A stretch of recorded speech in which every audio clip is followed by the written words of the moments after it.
All right, guys, the time now is 4:30. We are going to stand for the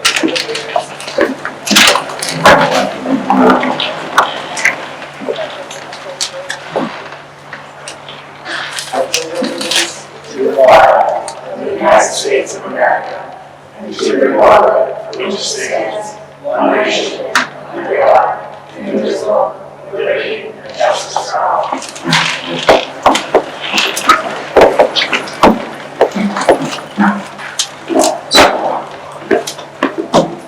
All right.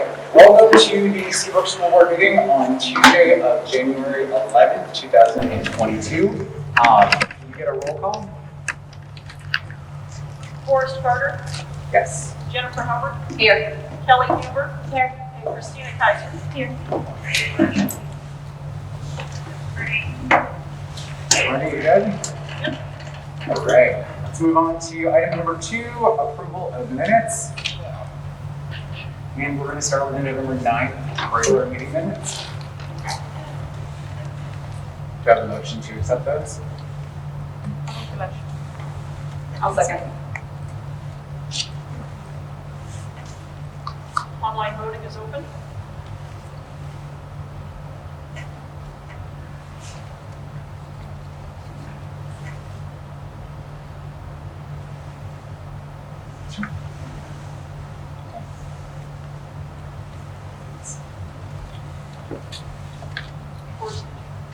I just clicked it, yeah. Okay. It popped up. I have that motion recorded 4-0 pass. Excellent. Now for the November 30th, 2021 budget review meeting.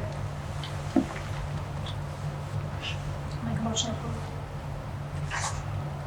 Second. Online voting is open.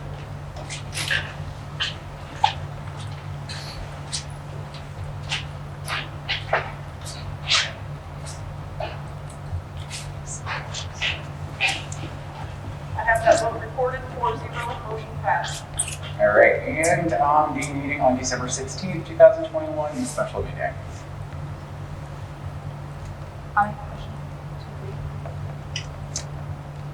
I'll second that motion. Was that Christina? Yes. Okay.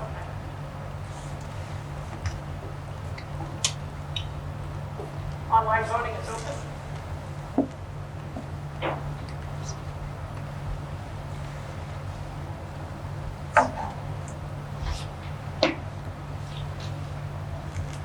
Motion passed, 3 yeses, 1 0, noes, and 1 abstention. All right, on to number 3, public comment on agenda items other than COVID update. I will let everyone know if you haven't read the agenda, we have fixed in the error from the last meeting we had. And when we do get to the COVID, there will be public comment before we do anything. Do I have any public comment on any agenda items other than the COVID update? All right, we're going to move on.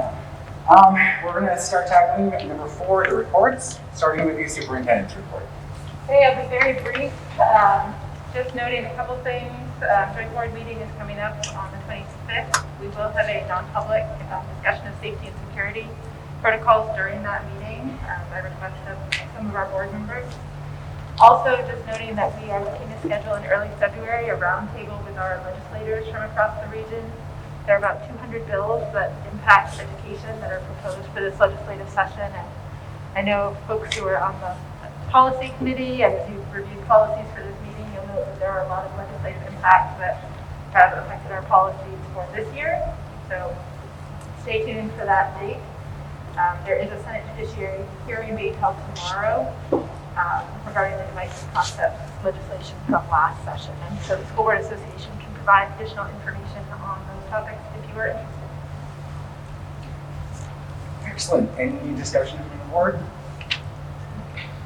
We're good. All right, thank you, Meredith. We are going to move down to curriculum, instruction, and assessment report. Sure, thank you. Curriculum report's pretty quick. Happy New Year, everybody. We've actually kind of turned the corner with curriculum as well. We're looking at the 22-23 professional development calendar, making sure we're all squared away with SAU 90, make sure we have our plans set. We've started our teacher recertification process for this year. We've got 81 teachers up with 130 endorsements, and we're working through them. As Meredith mentioned, the Safety and Security Task Force will be held as a non-public joint board discussion mid-January, and statewide testing window has been opened by the DOE, so we'll start that in March. That's it for me. Great. Any more discussion? All right, Dave, thank you. All right, we're going to move down to Student Services report. Thank you. I'll leave the COVID changes for the COVID section of the agenda. But in student services, we have professional development also coming up over the next few weeks and months regarding suicide severity rating skills training from Seabrook mental health, as well as social emotional character and skills of culture for all of our educators, professionals across all of our SAU at March. We also continue to hold the Secret Schools PCR testing program. So anyone can sign up for that, give permission for their child to participate in that. That occurs at Seabrook every other week. And that's it for my report. Thank you. Excellent. Thank you, Caroline. Board discussion? We're good? All right, Caroline, thank you. On to the elementary principal report. All right, I'll be brief. I have a few recognitions. I'd like to thank our literacy coordinator, Jen Thomas, for some great work completing a New Hampshire DOE audit for our Title I program. Jen spent a lot of time putting together a 19-page document for the DOE, which showcased some of the work that's been done the last year. Also like to welcome our new interim assistant principal, Kathy Bates, who started on January 3rd. It's been great to have a full team in the office for the last week and a half. Also want to thank the entire staff and substitutes for being flexible on the coverage, jumping in. We'd like to thank the staff. And one more thank you to Stacy Small. Stacy Small is running some of our enrichment program. She organized the Penny War, which raised over $2,000 for the Wounded Warrior Project. And my final update, grade 3 and 4 students have begun eating lunch in the cafeteria, and we'll be phasing first graders in first in the next month, and then second graders after that. Excellent. Thank you, Brian. Board discussion. Ryan, who does the monitoring for the lunch farm at the elementary school? Is it aides, teachers? It's a mix of both. Right now, it's kind of all hands on deck. There's a lot of specialists. Yep. Reading specialists do some of it, teachers do some of it, and EA, paraprofessionals. So it's a mixture. Okay. How is that going? Smooth? Everything's okay? It is when we have a full staff. So it's the first week was perfect. The kids were on their best behavior. It was like so exciting. Yep. And now they're starting to get more excited about it. Yep. So they're moving around a little bit. But we have 2 students per bench, so a total of 8 students per table, and it's working for the 3rd and 4th graders, and the first graders are very excited. Okay. Thank you. Any other board discussion? All right, let's move down to the middle school principal's report. Okay, thank you. I will also be brief. I have some recognitions and thank yous. A big thank you to Jordan Sargent, who continues to work tirelessly to help students, work with parents. Thank you to the staff for working hard every day. Many of them are being flexible every day and helping cover classrooms as we have had coverage issues. And thank you also to nutrition and facilities for all of their hard work as they continue to plug through. I just wanted to highlight a couple of quick things. Lauren the Constant has worked hard and created the Coastal Corner, which is a curriculum website right on our webpage for anybody with questions about curriculum. So thank you to Lauren for that. That's awesome. That link is there, and you can see there's the elementary page and middle school page that are related. Also, just I had highlighted for last month just that Power School is up and report cards are on Power School, and I encourage parents to use that parent portal to see their children's grades and to look at their report cards. And certainly, if they have any questions, they can let us know.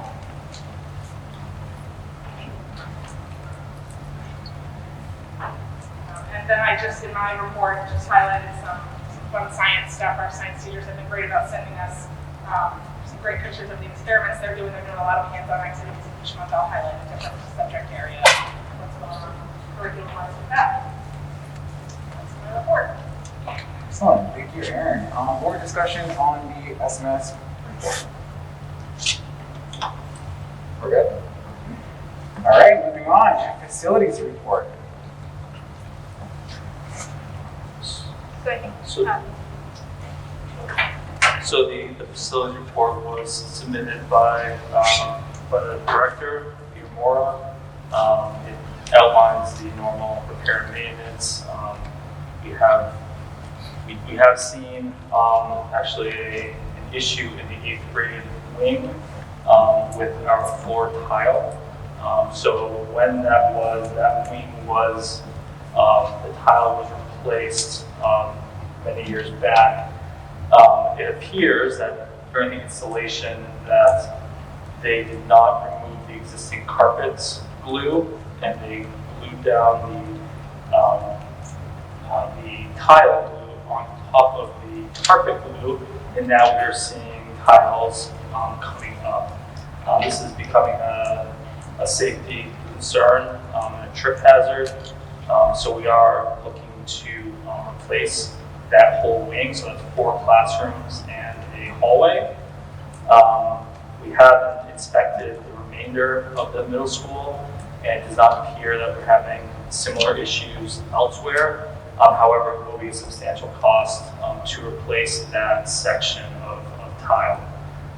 We are going out to RFP for the bids, and we hope to get that back with a definitive cost to bring forth to the school board to complete during the February break.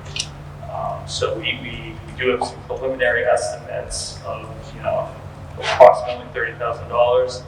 However, we will not have an exact number until we complete that RFP process. When the initial tiles were put down, was that an internal job, or did we hire a contract company to do that? So we don't, unfortunately, we don't have the history of exactly when. It was, we have a record of when that was done. I assume it was done, a project of that magnitude is typically done outsourced. We will hire someone to do it. However, I don't know that absolutely. It was, I can't even venture a guess as to how long ago it was. I only asked to see if we had like a warranty that came with the installation. If we didn't put that, if they didn't actually take up the glue that was down there and put it down, it seems like that was a mistake on the business's part. But Yeah, if it's that far along, then maybe we're not covered by a warranty. That's a great question. It's certainly something that we would expect, but it's past that any warranty length at this point. Gotcha. And the fact that it's been so long, have Okay, so it's been that long. Okay. My gosh. Any other discussion from the board? We're good? All right, on to the finance report. Thank you. On that good news, I'll continue with the finance report. So we have included both the year-to-date fiscal expenditure and revenue reports on board docs. We are tracking well on both sides. On the revenue side, as you know, the bulk of our revenue is assessment via the town. So that's essentially the property taxes that we receive. But we also receive adequate education through the states. We get special education aid, building aid. If we receive any contributions or donations from businesses or individuals, that will show up on the report. Currently, we are right where we expect to be. We've received over $5 million, and we anticipate receiving another almost $10 million for the remainder of the school year. On the expenditure side, we're also tracking well. As I've noted in the past, we have recognized savings on the salaries side. It's been an extremely difficult labor market, and hiring and retaining employees has been difficult, particularly for some of our part-time or entry-level positions. Additionally, we're saving some money on the benefits side, and that's in large part contributed to the salaries because the benefits are obviously associated with the employees. On the other side, we've gone over budget a few accounts. As you know, we've had to invest in some technology, so you'll see new technology equipment over budget. On the buildings side, as we all know, inflation has been an issue, for all of us, and the school is not immune to inflationary factors. So we have seen cost escalation for all of our supplies, all of our materials, and that's when you look on the building side, that includes cleaning products, that's our PPE, that's also our repair and maintenance. And the only other kind of item that's out of the norm is on the contracted services. As you know, we expanded the SAS program, so that account is over budget as well. So I'd be happy to answer any additional questions that you may have in regards to the expenditure or reports. Board discussion? Not good. Okay, all right. We're going to move on. Thank you, Matt. On to continuing business. School board goals 2021 through 2022.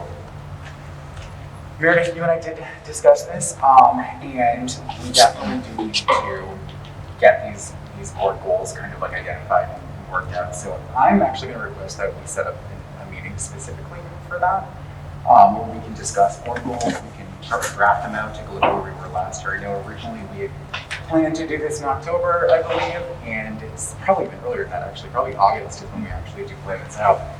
So we definitely need to take a look at these.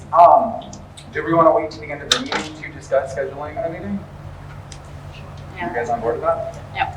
All right, let's table that until we get to the end, and then we will pick a date and time that will work for all of us. Any other discussion on school board goals? No.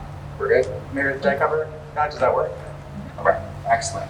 All right, we are on to Seabrook School Board vacancy. Updating information for this. So just noting that the board voted at the last meeting to hold on filling that vacancy. The filing period for the vacancy opens on January 19th and runs through the 28th, and folks can file at the Seabrook Town Clerk's office. Can I ask a question? So if we chose to, we did vote on that, but I'm not sure if I read it correctly. I think the RSA basically says that we don't need to do interviewing. We could actually, the board, if agreed, can nominate somebody. Is that something that is not something we can do? Do you know what the time frame is to post that to the public? So typically the process is you post it to the public, Yep. you give a couple of weeks for people who are interested to apply, fill the position, schedule a public interview, and then appoint someone. So the RSA basically says you don't need to interview that if the board decides they can nominate somebody. That is true. The board would still have to have a special meeting to Yep. nominate and make an appointment. The person would need to be sworn in, then take a seat at your next effective meeting. At this point, the earliest that would be February, so they would serve one meeting prior to the election. So if that happens, what is the posting period that needs to take place? So if it needs to be posted to the public, what is the time frame that it needs to be posted? Again, typically you're allowed 2 weeks, just Yep. so notice goes out and people have time to see it and respond. Okay, thank you.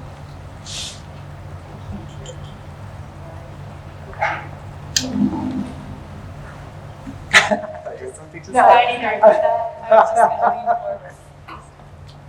Any other discussion on that? Well, is this the time that we would discuss maybe doing that? Now would be the time, absolutely. Do I need to make a motion? If you have a motion to make, go for it. So I'd like to make a motion that we post school board position. And I'm not sure how to word this, but basically have an opportunity to nominate somebody versus doing interviews at that time. And if we have to schedule a meeting after the posting, that we do that. So the only question would be, does it make sense to do that if they only sit for one meeting and then they're gonna have to go through the process again anyway? Well, we have the budget process that they would go through as well. So it's actually not really one meeting. And I think we've already shown that from now until March, we have one meeting, but there could be many special meetings called, you never know. So don't really rely on one meeting in February because we didn't know anything about it that was called within 3 days, a couple of weeks ago. So I think it's smart to maybe have another board member that can voice their opinion, seeing we're right now, we're kind of in a high place with only 4 board members. So, I mean, it depends on, how you guys feel about it, but that's fine.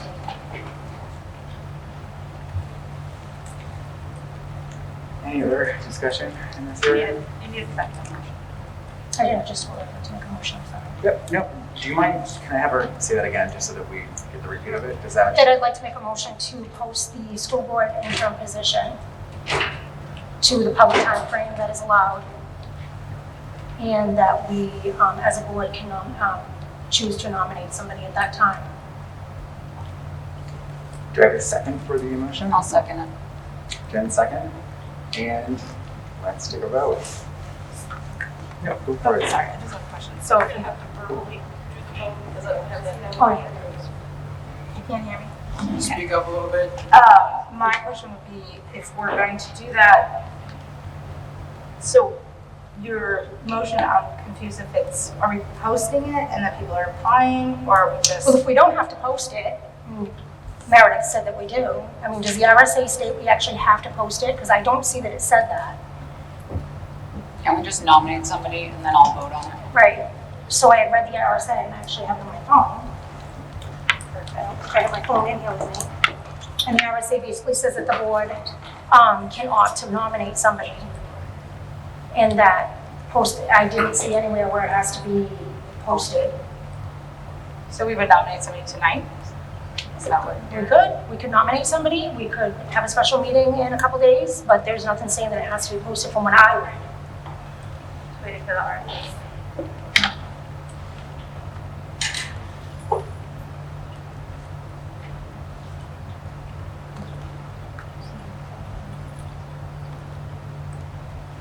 Brenda, do you have the policy? Just references the RSA. It just says that we will fill under the provisions of the RSA, but I think the RSA just says for bill appointment.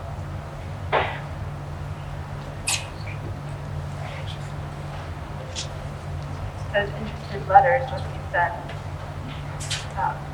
Interested parties must send a letter of intent to the office of the superintendent. Letters will be reviewed by the board, and individuals may be interviewed at a public meeting before final determination. I'd have to find the one that I read because it doesn't state that. No, that's your policy. Your current So our policy precedes the, your current board policy that you have in place Yep. now is policy BBBE. okay, so our policy precedes what the school board would state in New Yes, your Hampshire. policy can narrow it down more than what the school board is, national, or the New Hampshire school board is, and that's what you've done, because it has vacancies on the school board. Okay. Yeah. Okay, as long as it precedes, I read the one for the school board for the state of New Hampshire. And for the state of New Hampshire, it states that the school board can nominate versus, Right, but you also have, says if letters will be reviewed by the board, individuals may be interviewed at a public meeting. okay, that's not what the state says, and I read the state, so I apologize. So yours can be found under your policies. Okay, I went right to the state of New Hampshire, that's why. What is linked in there? So it looks like the way that we would do this is if there were individuals that wanted to go forward, that we would have them write a letter, or we would have them write a letter of intent to be sent to you, Okay. to Meredith. Okay. And when, or You if, need to set a deadline. we could set a deadline. Okay. And then once we get people that do send the letters of intent in, then my assumption is that we would be able to, The board would have a meeting to review those and make a determination about interviews or not. so right Okay, now we sounds can good. open it up and set a deadline. Sure. So you want to do 2 weeks from today? Does that make sense? 2 weeks from today. Teresa State, I guess. Does that work? Time, yeah. Okay. Is that what? What's the One date week today? or what? I think The 2 11th? weeks is what is good. I'd say So- Because then if it's 2 weeks from today, our next meeting is what, February? We posted, whenever we do put notices out, we put them in the newspaper. The newspaper only prints them on Friday, so if I can give it out to them tomorrow, the first it would be published in the newspaper would be Friday. Okay, perfect. So how far from Friday do we want to extend the open invitation for anyone who would like to put their name in for a board seat? Next Friday, which will be the first, second, third, fourth. All right, so we're February looking at a week notice, and it would be set February 4th. 21st, yeah, January 21st, sorry, I have the wrong date. So we'll give them a week to come forward and put in their application. They're interested. All right, so how would we, do we need to make a motion for this? Is this a decision that we can just make right now? So you have or- a motion on the table, it's been moved and seconded. So you can vote on your motion. I have one more question though. Sure. If we do that, our next meeting is February 7th. So if we're giving them till the 21st, are we having a special meeting and then having them sit on the 7th? Or are we, to me, that then if we meet on the 7th, that is the last meeting before, I mean, budget, but even the deliberative session is right after that.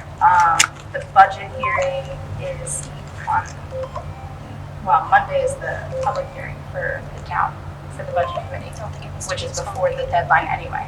So I'm not sure if we do that, I just don't know that the time, I mean, I have no problem doing it, I'm just trying to figure We're out trying if to we do it. identify the dates Yeah. and the timeline. Yeah, because our next meeting is February 7th. So if we're gonna give them a week, we would ultimately have to have another meeting before the 7th. Okay, we'll have To another meeting verify. on the 25th or the 26th, so we'll give it to the 21st. And then we'll review everything and we'll meet again on the 25th. We have a joint board meeting on the 25th. Okay, 26th. Even if anything comes forward, so it's not like it's Right, set in I'm stone. just giving people an opportunity. Right, I agree. All right, so I have it down here that we are potentially looking at a January 21st deadline to have a special meeting with those candidates that do send that information in on January 26th. Please. Now, going back to the motion that's on the table, Rhonda, could you read that motion back to us? I don't have the motion typed down because I didn't have it, I can't hear you very well. So if it's not taken down, do we need to follow up with that motion? I Or would be pulling it from the video to get it word for word. Essentially, it was a motion. Yeah, no, that's fine. So I'm making a motion that we post the required notice for people to have an opportunity to write in to the superintendent with interest into the interim superintendent, school board, and that will be given until the 21st of January to do so. And then we're going to call a special meeting on the 28th to give an opportunity for the people that are interested, 26th. Okay, do I have a second for that motion? Second. And should we vote out loud or should we vote? You'll need to vote out loud. All right. You're just gonna call all in favor. Oh, okay. Did you get that? You want me to do a roll call? Yes. Chad? Yes. Kelly? Yes. Forrest? No. And Christina? No. Vote fails 2-2. This is why we need a third person. Yes. I agree with you on that. I just don't know if it makes sense to go through all this when they can't sit for, That's the only reason Yeah. myself included. right, if there was even one additional meeting, to me, one meeting, and you would basically be squeezing them in, they know nothing about board policy, they won't go through any of the board stuff that we had to go through in the beginning, which is not a problem, but if you want someone to vote or to contribute We with should have all time. knowledge, with all the knowledge that you would get, that's what I'm saying. But it was a good motion. It was. Neither people want a, We're gonna pause this right now because we're not doing public comment until after we did have time for public comment at the beginning, but right now. it should all be public. So I'm gonna remind everyone, when we are not doing public comment cannot happen. I would really appreciate that. All right. Anything else before we move on? All right. The new business. New business, acceptance of gift from the New England Dairy Food Council. So we've received received a donation in the amount of $1,000 from the New England Dairy Food Council to be used to improve student welfare. That's awesome. All right, do I have a motion to accept the donation? Motion to accept. Second. Who seconded that? Kelly? Online voting is open.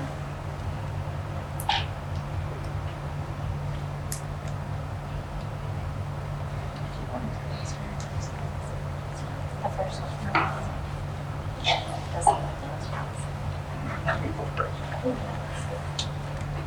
Motion passed 4-0. Excellent. On to the SES principal job description, first read. Yep, Did that's all. I get the award in? Paving. Because I printed them out earlier. Okay, still, I have stuff here. All right. I was kidding. So we're going to go to award a bid, the paving project. Thank you. So as part of our capital improvement plan, for this coming 2022-2023 school year, we do have a paving project slated to be completed.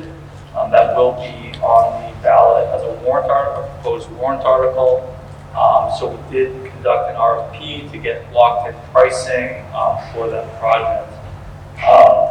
That process has concluded and bids were sent directly to 8 vendors, 5 of which attended the walkthrough, and we received 5 bids. So the administration is recommending award bid to Busby Construction Company for the amount of $94,557.75, and this is contingent upon successful warrant article passage. And that would be funded via raise and appropriation via the 2022-2023 warrant article. Excellent. Any board discussion? All right. Can I get a motion to accept the award of bid for the paving project? I'll make that motion. I'll second that. Online voting is open.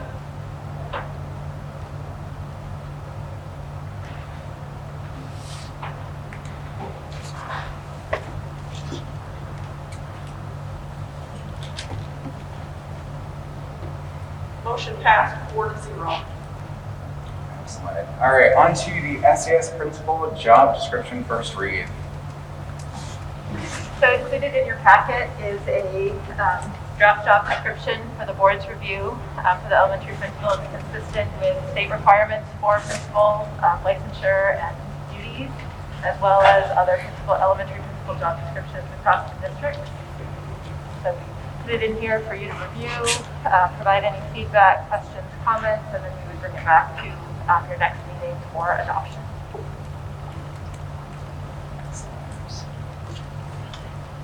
All right. Any board discussion? All right. Thank you, Meredith. We are going to move forward with the SES principal hiring process. Okay.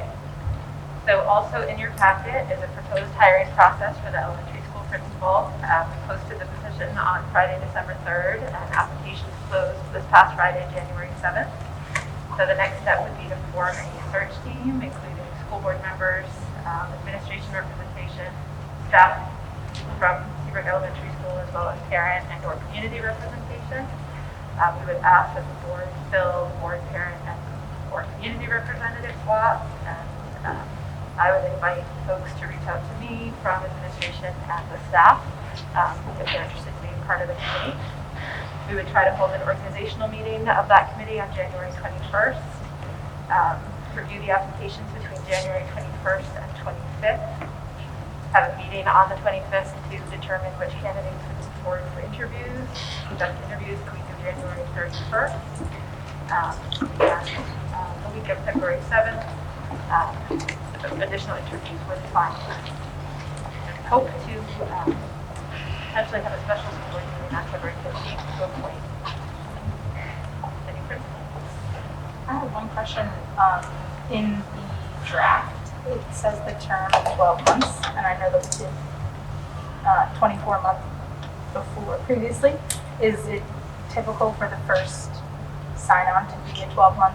Are you in the job description? or the hiring The process? job description, I'm sorry. Okay, I sorry. just saw that at the end as you switched over, and I wanted to make sure I just asked. So yeah, certainly sometimes a contract is issued for longer than that, but the term is essentially a year-round job is what the 12-month indicates, right? Okay. Some of our school positions are shorter duration, they work school year only or student year only. The principal position is a year-round position. Gotcha. All right, so on here, it does say that you want the school board to be responsible for determining the parent and community and board representative. Is there anyone on the board who would like to be on that parent committee? I'm not ready to say yet. We have to decide that now. When do we have to decide that, Meredith? What is our deadline on that? So by January 21st. Right there in front of me. Look So at that. my hope would be to put notice out to the parent community this evening that we're looking for interested folks to serve on that committee. Parents would be asked to contact you. I'm guessing Forrest is the chair. They certainly could contact our office if that's easier, and we can funnel that to you. Sure. And staff would be asked to contact me. I think that sounds excellent. So, for everyone in the audience, if obviously I know everyone in Seabrook, we've got connections everywhere. So if you have any individuals that would want to sit on the SES Principal Hiring Committee, please send me an email. Whichever board member or board members do decide that they want to do that, I will pass those parents and community members to you guys so that you have some control over, well, not control, I hate that word, but has some input into parents and community members in a fair way to be able to get them on. How does that sound? Would you want more than one board? Certainly not more than 2. All right, so we will figure this out. And again, guys, if you do have any community members or parents that are looking to be on the SES hiring committee for the principal, please reach out to me. And again, we'll follow the same thing that we just discussed. All right. Any other board discussion on that? Right, let's move on to policies first read. Question. Included in your packet are policies recommended by the Joint Board Policy Committee. Most of these are based on legislative changes that occurred. They've all been drafted by the New Hampshire School Board Association and reviewed by the Joint Board Policy Committee, with the exception of the hiring policy that was developed by the board and not reviewed by the Joint Board.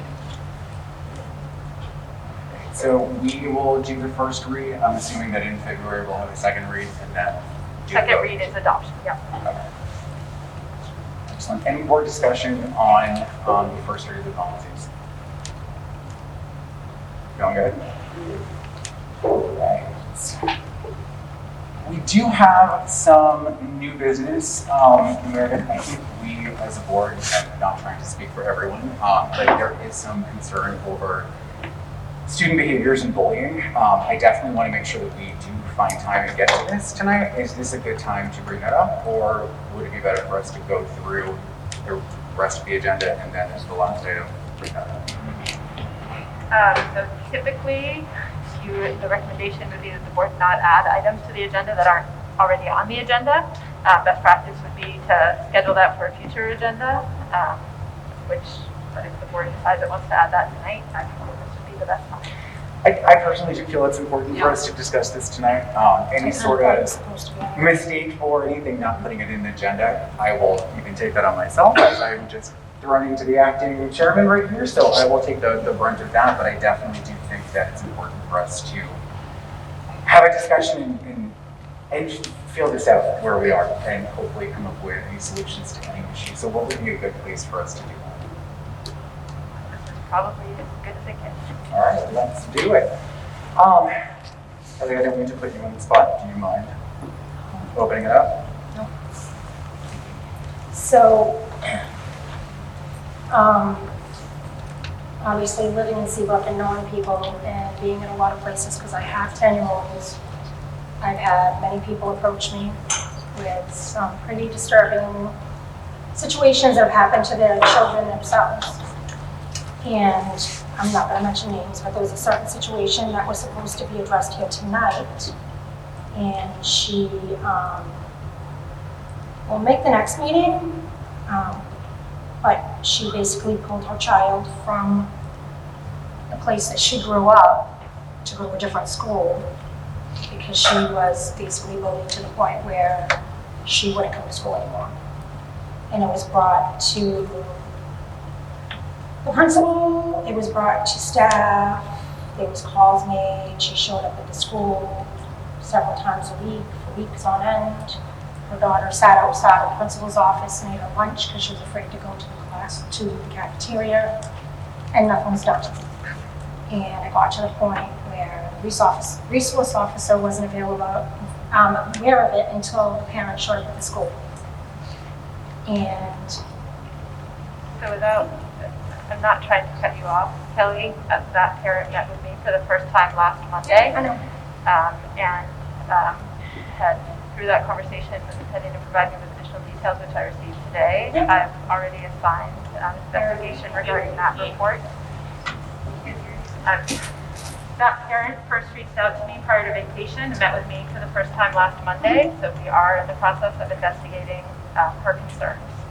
And so it would not be appropriate for the board to take action on that matter until the administration has finished that process. I don't think that microphone's on, sorry, I still think and she did contact us and was not happy with the outcome today. She was under the understanding it was going to be resolved yesterday. And when she contacted today, she was told that the individual that she feels did not address the issue was going to be spoken to, and was told today that it was passed on to someone else and the investigation has not taken place yet. This is just one example. That situation had been going on for a long time. There was other situations where children have been assaulted more than once and being told that it's going to be taken care of, and it took a parent to contact the other parent personally to find out that the parent of the other child who was doing the assaulting was never even contacted after the third time. And that parent had to resolve it in her driveway with that other parent. I mean, it's just, there's many, that's just two of them. And I just feel like that I don't understand. Like, I don't understand when a child puts their hands on another child, why it continues to happen. And there's no consequences. And I won't get into the last incident that happened in the last couple days because I don't want to bring my personal situation into it because I'm here as a board member. I would really like to go in the audience and talk about it, but I won't do that.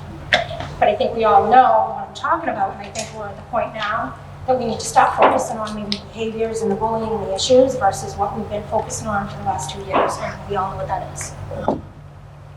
So I haven't been here for 2 years. I guess I would just offer that I've been visited by two parents. Two parents have contacted me about issues over the course of this school year. I've met with both of them. Again, one was last week on Monday. We had a snow day on Friday. That parent didn't provide the follow-up detail until today that was requested and discussed at that meeting. We can't respond to things as an administration that aren't brought to our attention. And your policies say that things come through the chain of command. So if they're not resolved at the principal level, or not resolved at the teacher level, they go to the principal. If they're not resolved at the principal level, they come to the superintendent. If they're not resolved at the superintendent level, they come to the board. So it's very appropriate for the board to address issues as they work their way through that process, or for the board to review its policies, but it's out of line for the board to kind of overstep that process as your policies exist. So it took a parent to pull her kid out of the school, and you didn't even know about it. Don't you think that the principal should have come to you and said, look, I have this parent that's pulling her kid out of the school. I really haven't been able to resolve this. This child has been out of the school for almost a month now. And not one person stepped forward when she pulled her out and said, what can we do to fix this? No child should be pulled out because they feel like they're unsafe at school, especially when the parent lives in this town, pays the taxes in this town. She should have never been allowed to take her out of school without an opportunity to get this resolved. That's unfair, and you knew nothing about it, and the resource officer didn't know about it until it was weeks on end, and the resource officer can't do his job if it's not being communicated to him. So I certainly understand the passion and the anger, and I don't disagree. Every children has a right to a safe education and in a healthy school environment, and I think we do our best to meet those needs. We are investigating the specific concerns that she raised. I can't do better than that. And again, my goal always is to improve things moving forward. I can't go backwards. I had a productive meeting, I think, with that parent. I'm sorry that she feels that it should have been resolved more quickly. If it were the only thing we were addressing, I'm sure it would have been, but I needed the additional details from her, and we are working on it. So, and thank you for saying that, Meredith, and Kelly, thank you for bringing that up, because I think, catch me if I'm wrong here, other than looking at this as an individual situation, what I'm seeing from the macro level is that there's a gap in that policy design. And what I mean by that is, if the policy, and I agree with you, is to go to an educator first, then you go to the principal, then you go to the superintendent, and then you go to the board. Somewhere in between that, going either to the teacher, the principal, and then to you, parents are being told that this is being dealt with, we have this under control, we're working through this, we're following our bullying policy, so there's no need in their minds to contact you because they're being told that this is being worked on. And I have to be honest, it's not just about this situation. There are multiple situations that, for some reason, nothing really worked out and nothing happened. Case in point, why you never were contacted until we're getting to this point now. So if we need to look at this from a policy standpoint, I think we need to make sure that those policies are being followed through with, and not just the chain of command, but really what our policies for behavior are in this school. That if there's a student who is bullying another student, yes, I believe there's a 3-day investigation, and then the outcome happens, and then consequences or no consequences depending on what that investigation is. I think it's an assumption on the board's part that information wasn't provided to me. I am provided with bullying reports, but Well, then that should have been addressed. that doesn't necessarily. So you're telling me, all right, so wait a minute, you just said that you are provided with bullying reports. By who, the principal? Because clearly you're not.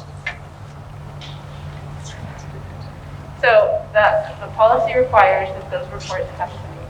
Yes. And we And have somebody's reviewed that dropping the ball, report. and obviously it's not the principal then.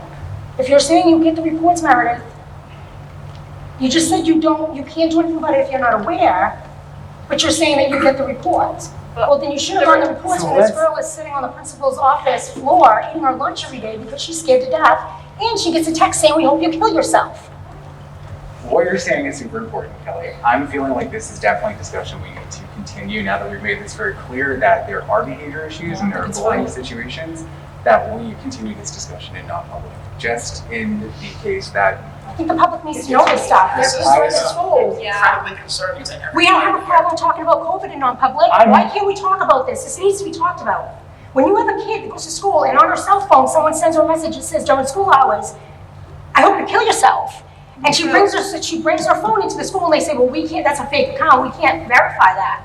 So I'm just going to ask the board to wait until we have an investigation. If you want to have a discussion once we've actually completed an investigation, that's appropriate. But right now we're functioning on hearsay. Okay, well then I'll bring up my situation, which isn't hearsay. Well, My situation is my son was held down by another girl while another kid punched him in the face. That was incident number 1. Number 2, he came home with dig marks on his neck. Incident number 2. Number 3, another kid took him by the hood and slammed him on the ground. That's incident number 3 or 4. It'll be taken care of, Kelly. Don't worry about it. We're taking care of it. We're taking care of it. I called the mother. Hey, what's going on? Can we talk about this? I knew nothing about it. And she was sending emails to the school weekly to find out what was going on with her daughter because she already had other things going on. so Kelly, I find it troubling that you are at this point and just needing to raise it in a meeting. This is something that we don't want could to have. build it. So let's pause where we are because this is actually a reason Why are you trying to hide this though? This Guys, is like we're more not in- public concern we're- than I'm gonna anything have to else we pause you talk guys. about today. These are our kids that I'm go to gonna have to this. pause you guys because we're The not in level public of comment. lethargy that if the kids are sitting at a principal's floor for more than one All right, day I'm and gonna break have into to, a Phil, I'm gonna cafeteria, have to pause you. that's lethargic. We should know I'm hearing about what you're this. saying, but I'm going to have to pause you, only because it's not public comment right now. Like, what you're saying is It's important. infuriating to say that you don't want to talk about this in front of us. I'm going to tell you the reason why I said that is because it's going to be really easy for a board member to slip up and start identifying names. No, Like that. don't do that. No, I don't think you would Professional. purposely. I brought my kid. It's, Because she said it's hearsay. When we go into non-public, we will also bring out. But you agree that this is a conversation that needs to be had in front of every parent here, because this is I actually believe that we something need that's to have this important. conversation where we can get our emotions out and then bring the actual information to you guys. This is important stuff. I don't care about the investigation. What we need wanna to know, talk like, about- if a kid So, is sitting Phil, down in I'm a gonna principal's have to office pause this multiple right days now. in a I'm row, gonna the let you principal's guys know that meeting. if we have more interruptions, I will pause and I will cancel this meeting. We are not going I'm to sorry, have I'm sorry, I'm improper sorry, work Randy. from- It's the cohesiveness of this meeting. I'm gonna let you know now, if we continue to have this and it turns into a zoo, we will cancel this meeting. I don't want to do that. This is important stuff. Kelly has brought up really important stuff. The concern is that if we overstep and we're in a public camera environment here and we start dishing out, and even if we slip a student's name or a parent's name, I know you wouldn't, but emotions happen. I've done this. So being in an environment where we can have the discussion a little bit more unfiltered and then bring it back to you guys. Absolutely. No one's trying to pull the wool over anyone's head here. I am fully on board with this discussion, 100%. But give us the opportunity to get the emotions out and actually talk about things in non-public and then bring it back to you guys. I think we do need to discuss too is what is our role as a board in these things, because we can bring them up, but if the situation, I mean, of course, this is absolutely concerning and this is not something that should be happening on a regular, consistently. And I think there are plenty of parents that have had plenty of issues with behavior. And I think that we need to be aware as a board what our job with this is and how we can really affect change. Because if we're just coming at it from an emotional standpoint, and we're all emotional, but nobody's sitting up here is not emotional about a student being bullied or being told any of the things that they're being told, being hit, like never okay. But I think we need to know what we can do as a board, what can we actually do, because bringing it to the public is important and the public needs to know, but that doesn't change anything. Those things still happen and they're still going to happen unless we know what our role is and how we can really change things and not just bring it up for the sake of bringing it up. I'm not saying you are, Kelly, I'm just saying in general. I want to know, what can we do?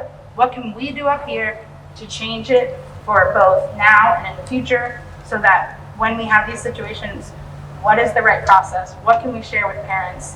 What are the steps that we can take that we don't have to continue to bring this up every meeting? Not yours, but just in general.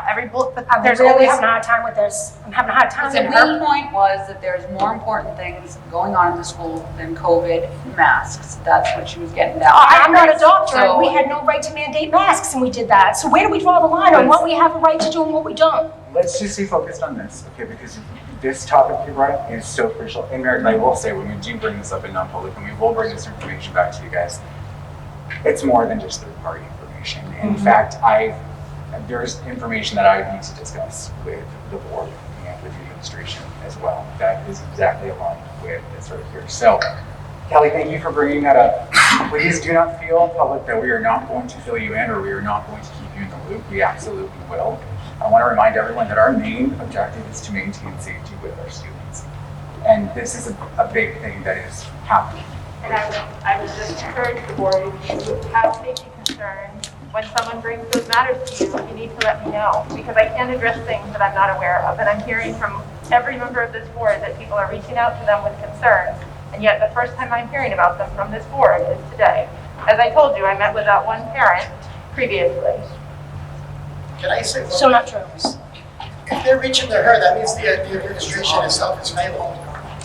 That's to be more Phil, proactive. I hear what you're saying. I really do. I wish I could just give you that open thing right now, and it's really not fair to the rest of the public. But I hear what you're saying. I do. I really do. Just kind of The hurts. board does. All right, let's pause this. Okay, we're going to take this up in non-public so we can discuss this openly. And again, we will be bringing this information back to you guys with any solutions, outcomes of that nature.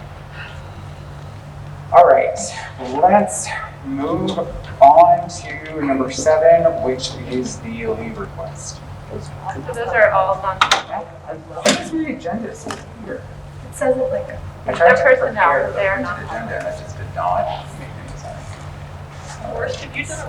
So all personnel is non-public, so should be just go into non-public right now, or should we tackle the COVID and go into non-public? Let's do that. All right. If that's okay with everyone, we are going to push the COVID public comment and the COVID update before we go into non-public, so that we can spend the time that we need to in non-public.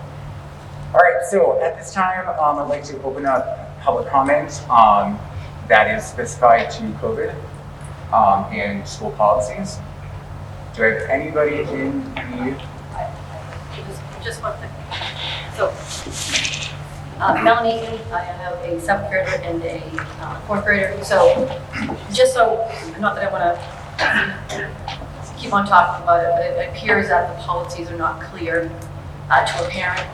So, I'm a firm believer in chain of command. Believe me, I live it every day in my job. So I believe your job is not to have to hear about it because you have other people that are going to get the job done. That's how the chain of command works. If it doesn't get done, it goes up to the next level, and then so on, so be it. So if there's policies that parents can at least be aware of, so this is prevented from happening again, because I believe the parent was probably under the impression it was being pinned, so she felt that it was not necessary to go to the next level. That's why it didn't happen, and I get it. So I would only encourage the board, superintendent, to send out that kind of email to the parents so we can fully understand what the policy is. So if we don't get a timely response, we go to the next level. That's the most human way that we can actually help benefit from this from happening again. As a parent, I'm asking you guys to send that information out to a parent, all of us parents. And that's it. Thank you. Melanie, I agree with you. Thank you for sharing that. I definitely, and maybe this is something that can be sent out either from the principals or from the SAU, but any very parent-specific or student safety-specific policies, if we could get an email out. I also think, just judging from the amount of people that use social media, it might be great to be able to, and we're not talking about all 100 and whatever policies, or it's probably more than 100, but the ones about bullying, the ones about safety, the ones about chain of command and communication, things that are really going to be relevant to you guys in these situations come up. If we could get an email sent out to our parents with that, including board members, and also contact information, but and putting that on social media as well. And that's something that we probably can deliver once we get those policies. It's all in the student handbook, but we can certainly share that. That would be fantastic.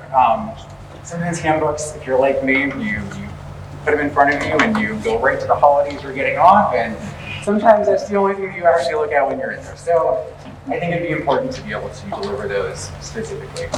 Again, thank you, Melanie, for bringing that up. Other public comment?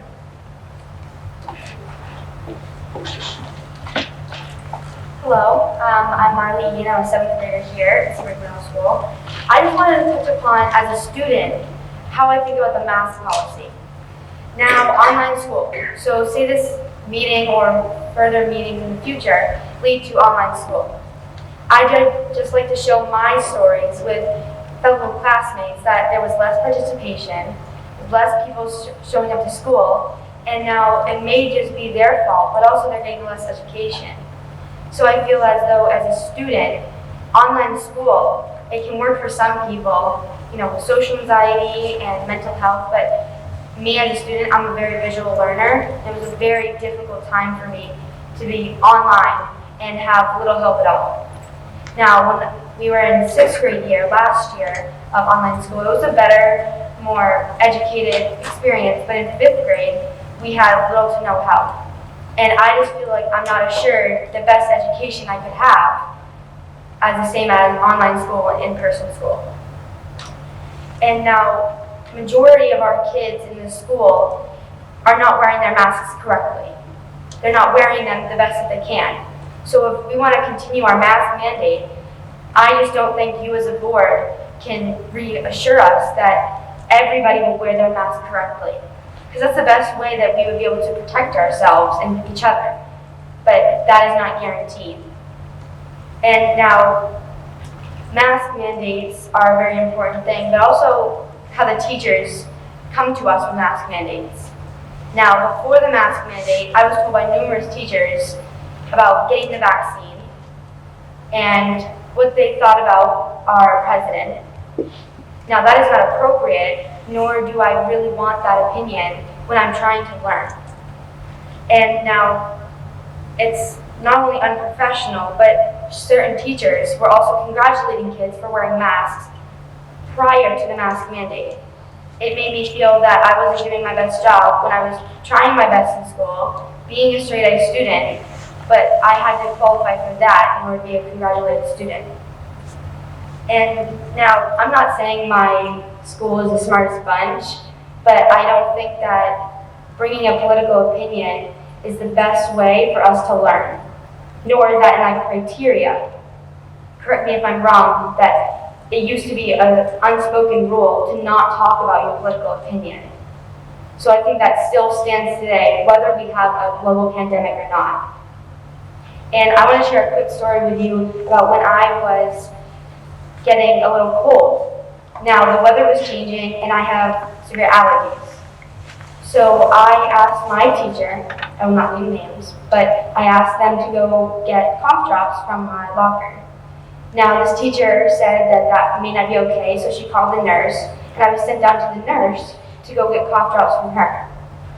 And so the nurse said, you have to use them wisely. And I said, well, why is that? She goes, well, if you come back and ask for more cough drops, we may have to raise suspicion about you having COVID.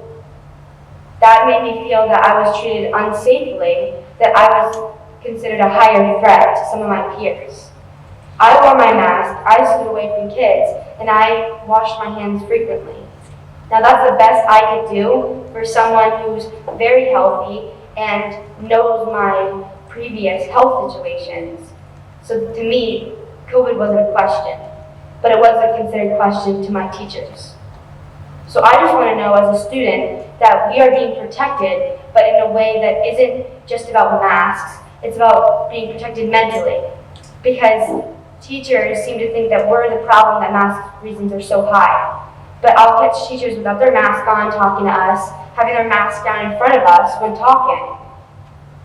Not even a 3-tile distance, which I've seen that's now our social distance protocol.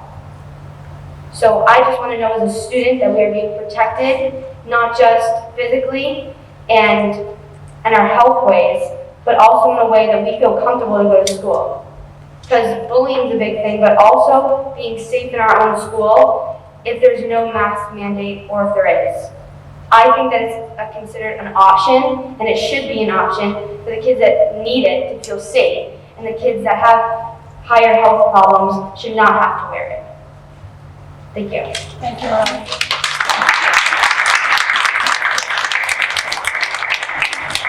Mike Sullivan.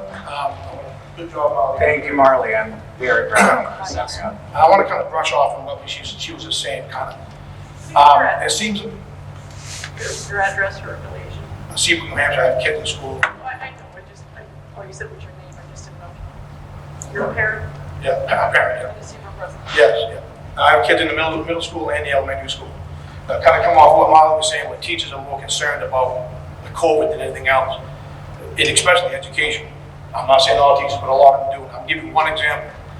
My 7th grader, Aaron will attest to this, I got called a few times, he's not wearing his mask properly, below his nose. So I come into school, had a discussion with around the office, and talked about it like that, and he ended up wearing his mask properly for the rest of the day. So before the mask mandate was on before, we kept getting calls all the time. One of my kids wasn't wearing it properly, this, that, constantly get calls on how they were wearing, how get up to go to the trash can, not wearing their mask, whatever it was, up out of the seat. Now, going back to the 7th grader, that I called on last week, he, now you do most of your work, right, 75, 80% of your work on Chromebooks, correct?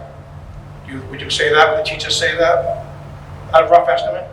They use them a lot, yes. Okay, they use them a lot for their education. Well, his Chromebook has been missing for over a month. We never received one call about that Chromebook or his work being turned in. But we received several calls on how they're wearing their mask. Now, as parents, we would have brought it to their attention. We didn't know. My wife said, come up and says, asked me, well, hey, what's going on with school? How's it going to school? Did you get passing on any work? Never received no emails from any teacher saying any work was missing. He said, well, I don't have a Chromebook. I've been missing it for about a month or more. So we wouldn't have brought to our attention if he didn't say it. So not one phone call over his schoolwork, any bit of it. And we kept getting calls on, every other day, come get your kid or whatever, whatnot. Now, another thing, this is for you, Forrest. You spoke earlier that you want someone from the public come up to join a committee to hire a principal. What would the qualifications have to be? Parent. That's exactly it. You could be a community member, or you could be a parent. Then why can't a parent? Why isn't a parent equipped enough to become a school board member, like as a nominee? Yeah, a parent Oh, you actually are? is equipped. I mean, Yeah. we're all- I understand that, but you want more time to go over who you're gonna. You mentioned earlier you want to have more time to go over who's going to be here sitting on the board. Kind of find out what the ins and outs. If they know if they're educated enough to be on the board. I don't think you said it. I think Ms. Kaiser said it. She's worried about what type of person. You don't want to just bring someone off the street. No, and typically we don't go back and forth. Oh. I'm comfortable enough to do if it's All right. okay with I would say, just to clarify, not educated as far as outside of the board. The only thing I was discussing is that when you join the board, there is a whole process of, I don't want to say education, but learning Well, I about the board and the policy. understand. So has nothing to do with But I anything didn't mean it. outside. I didn't mean it that way. If that's Okay. what you took, I didn't mean it that way. Okay. I just wanted to clarify that. That has nothing to do Well, with it, the just. person that would be nominated wouldn't know anything about the board until they were on the board.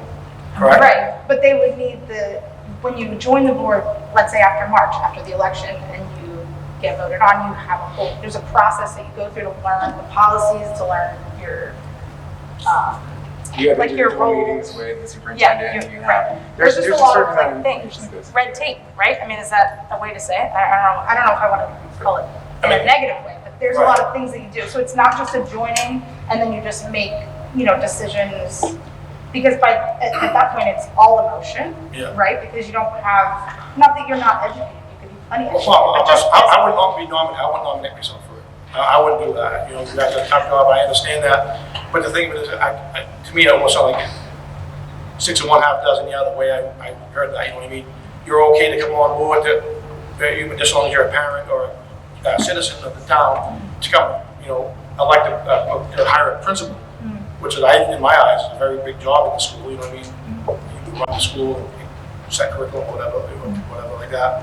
Another thing is, what's the policy on being a school board member if you work for the school? You actually can't be on the school board if you're paid through the school. Do you get paid through the school? I do not get paid through the school. My entire SAS, and I'm assuming that you're talking about SAS right now. Yeah, I'm glad you asked yeah. that. You are available to look at the grant that all of my salary, in fact, all of my staff salary, with the exception of the new, couple of the new program leaders that we were able to fund through that additional allotment, are all through the grant, which is a Department of Education grant. So that money does not come out of the school. So, all right. I want to add that the SAS program is great. My kids have all been in it. No, I'm glad you highlighted that, actually. I really like the SAS program. I was just saying, I heard someone was sparked interest about possibly running for a school board, and that person may not be able to be eligible because they may have some affiliation with the school. And so I just kind of thinking to myself, It comes down, if you were paid directly from the school, yeah, then you're not eligible. Just like an educator wouldn't be able to be sitting on the school board, more so with other conflict of interest than just the financial component. But that's it right there. so like no tax money comes in through the school, like when we vote in March, nothing will be attached. Well, between the school and SAS, No, the only amount of money that we were talking about that goes with SAS has already been addressed by that. There's no other secret line items or anything like that that you're going to see on that. I just want to check that. No, and I want to point this out. If any other community members ever do have questions, I'm very transparent with. Oh, I know. I talked to you. We did. We had a great conversation. I always love talking to you. I am more than happy, and by transparency, I don't want to take too much time on this because it's more SAS related than school related. Right. But I will tell you that when we have a conversation, it will not just be, and you can attest to this as well, trusting me, I always will give you the actual documentation. Yeah. I'm a trust but verify kind of person in myself, so it's important. Kind of got to be in a position. Yeah. But I just wanted to make sure, because I was saying to myself, well, we lost the vote to nominate. Yeah, how does that work? So if somebody at the school does decide to run, are they able to sign up and still get votes and then have a chance to resign from their position, or are they not able to sign up at all? That would be more of a Meredith question. My understanding is that in order to be on the school board, you would have to you have to Resign resign prior. from your position, Prior. and it's not a dead set that you're going to be on the board. I could be wrong. I'm only You basing wouldn't this have to on. resign prematurely necessarily. But if you were to sign up and you knew you had no intentions of resigning, You wouldn't be eligible for the sign up if you were still. that's what I thought. Yep. You wouldn't have to resign until after Right. you're elected. No, I understand. We've had situations like that in the past. Just for a distinction as far as the work for the school versus this, like the SAS situation, the distinction is it's whether we pay directly. It's a payroll per employee that works for the school.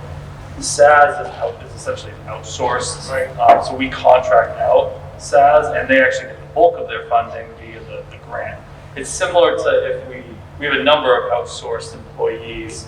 For example, we outsource student transportation. So First Student provides bus transportation. So one of our previous school board members was actually a bus driver, but they were allowed to because they don't work for the school. They work through First Student. So I can see how it's really confusing because there's a very close partnership there, but unfortunately, technically, like it is, unfortunately, employees cannot be board members, but technically those other outsourced roles they can be. Oh, thank you for your time. Thank you. Thank you. That was actually a really important question. Other public comments? Patrick Knott, 88 Whittier Drive. We got 2 kids in the elementary school.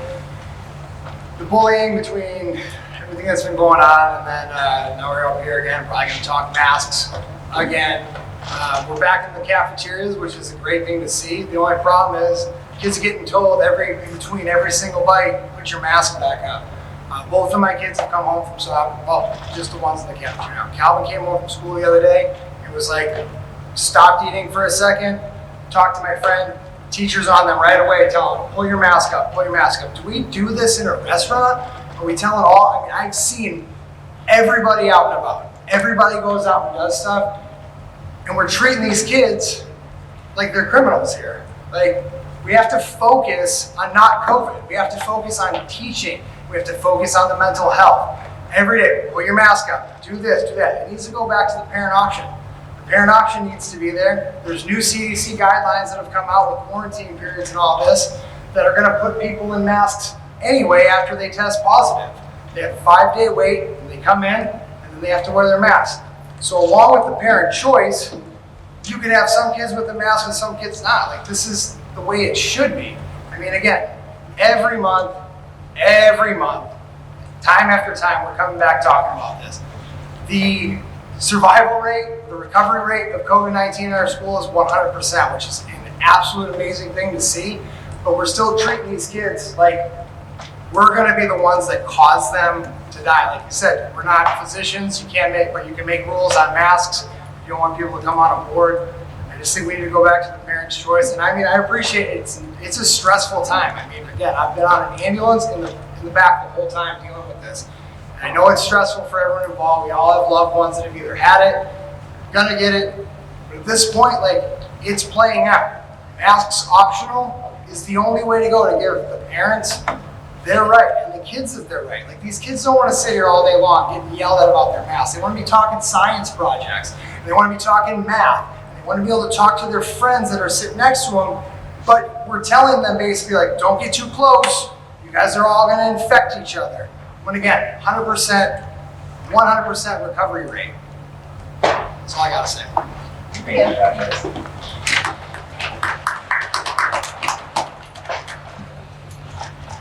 I am Frank Selfer. I have 2 kids that go here.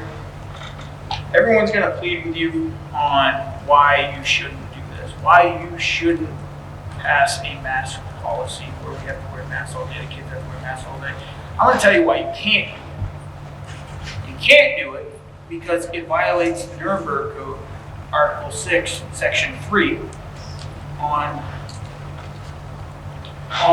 experimenting without consent. You said it yourself for us. We're going to try the masks and see if we can get the numbers down. You don't have my consent to experiment with my kids. So, You can't do it. One thing. So if you guys decide to do it from here on out, law's on our side. Thank you. Thank you, Frank. Sorry, I'm just raising my hand and saying. So I have a couple. Sorry, Nicholas. Smarter than most adults. I like that. All right. So I have a couple stories first. The first one, oh yeah, sorry. I'm Alan Farrell. I'm a 7th grade student here at SNS. So I have a couple stories first. The first one of my friends, they go on their bus, and their mask is mandated. Like their driver doesn't always like say, "Oh hey, you gotta put your mask on." They just kind of let them walk on by, which if it's mandated, you should wear it, right? But then there's a second one about me going on my bus. So it's kind of a personal story here. I went on my bus. I forgot my mask in my locker once, and I got written up for it. I forgot it once. And I've seen that a lot of other kids have forgotten their mask, and they haven't gotten written up for it. And I just think that's kind of unfair. And yeah. And then I actually did have also something prepared. I didn't print it, so. I'm here to tell you what's happening at our school from the students' point of view. So in our school, there are different views on masks before the mandate. A lot of people wore them, some people didn't wear them, and then some people felt like wearing them whenever they felt like it. However, I do have a question. I don't know if any of you have seen, but a lot of our, sorry. Have you ever seen the kids wearing them correctly, and the teachers too, because they don't? Like Perkins said, that a lot of our teachers come up to us and they talk to us with their mask off, and I just think it's kind of weird how we say social distance, keep your masks on to kids, and teachers don't. So I've seen plenty of students and teachers wearing their masks incorrectly, yet the students are reprimanded and the teachers aren't. If the mandate was withdrawn, I've heard people talking about how we might go to online school, which I don't. Last time it didn't work out very well.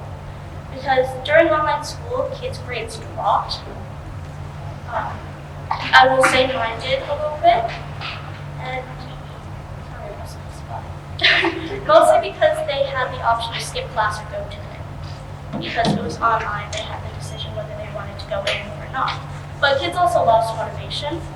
Some people also just didn't like online school because they couldn't see their friends.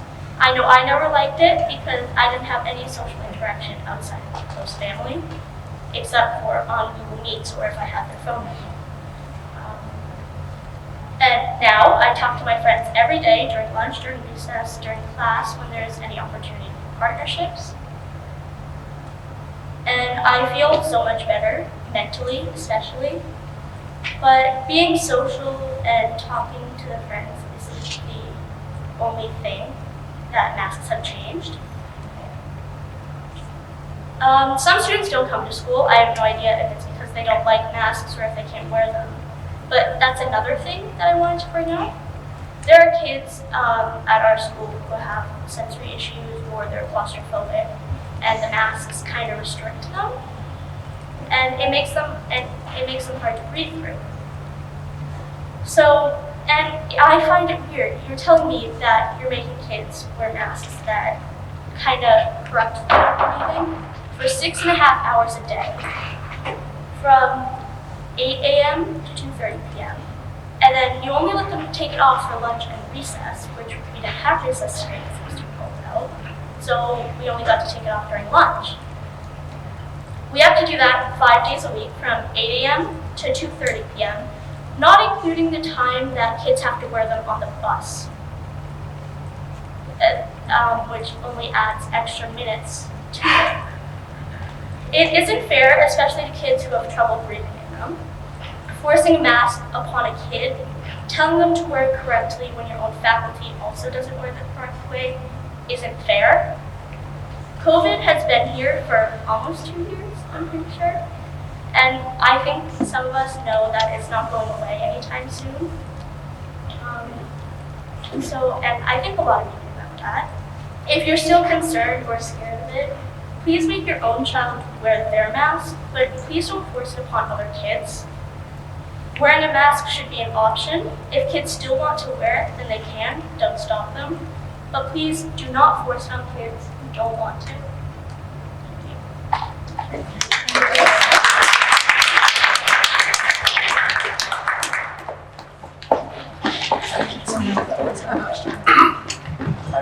Good job.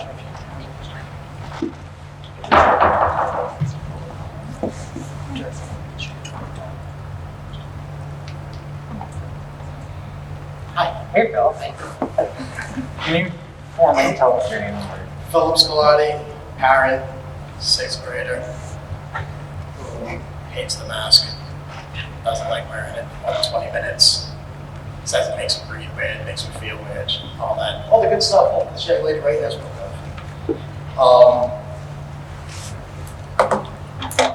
Now we're at the Omicron variant.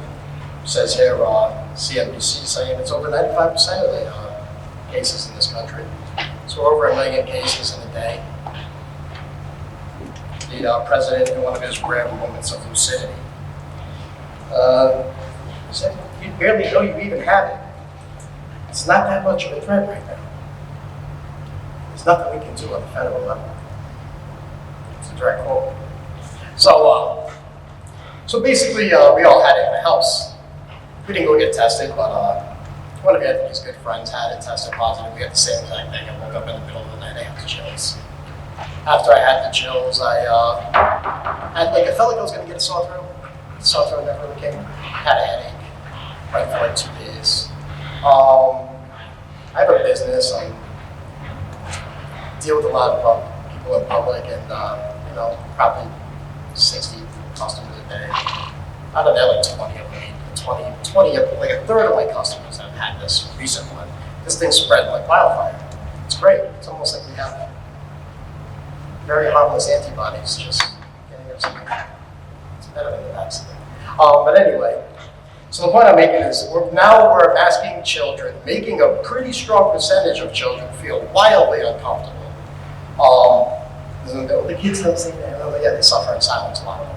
But overall, for what now? Because we're afraid of our kids to get a little sick. 14 people have died from the Omicron variant. 14. Out of 14, 12 of them had at least 4 comorbidities. One of them had terminal cancer, but it's COVID death. That's the first fellow from Texas.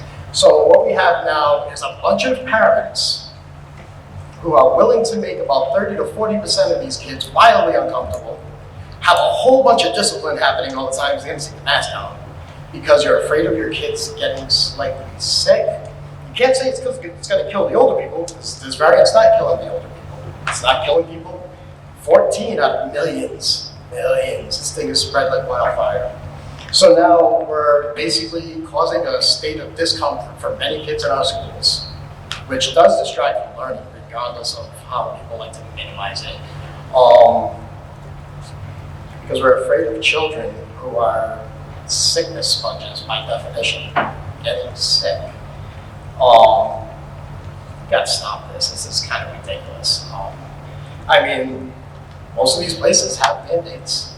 Most of these places are super masky, but it's still spreading right through the mask. It's almost as if that 0.11 nano spore is going right through that 75 to 95 full nano mask like everyone told you it was gonna. But whatever, that's a different thing.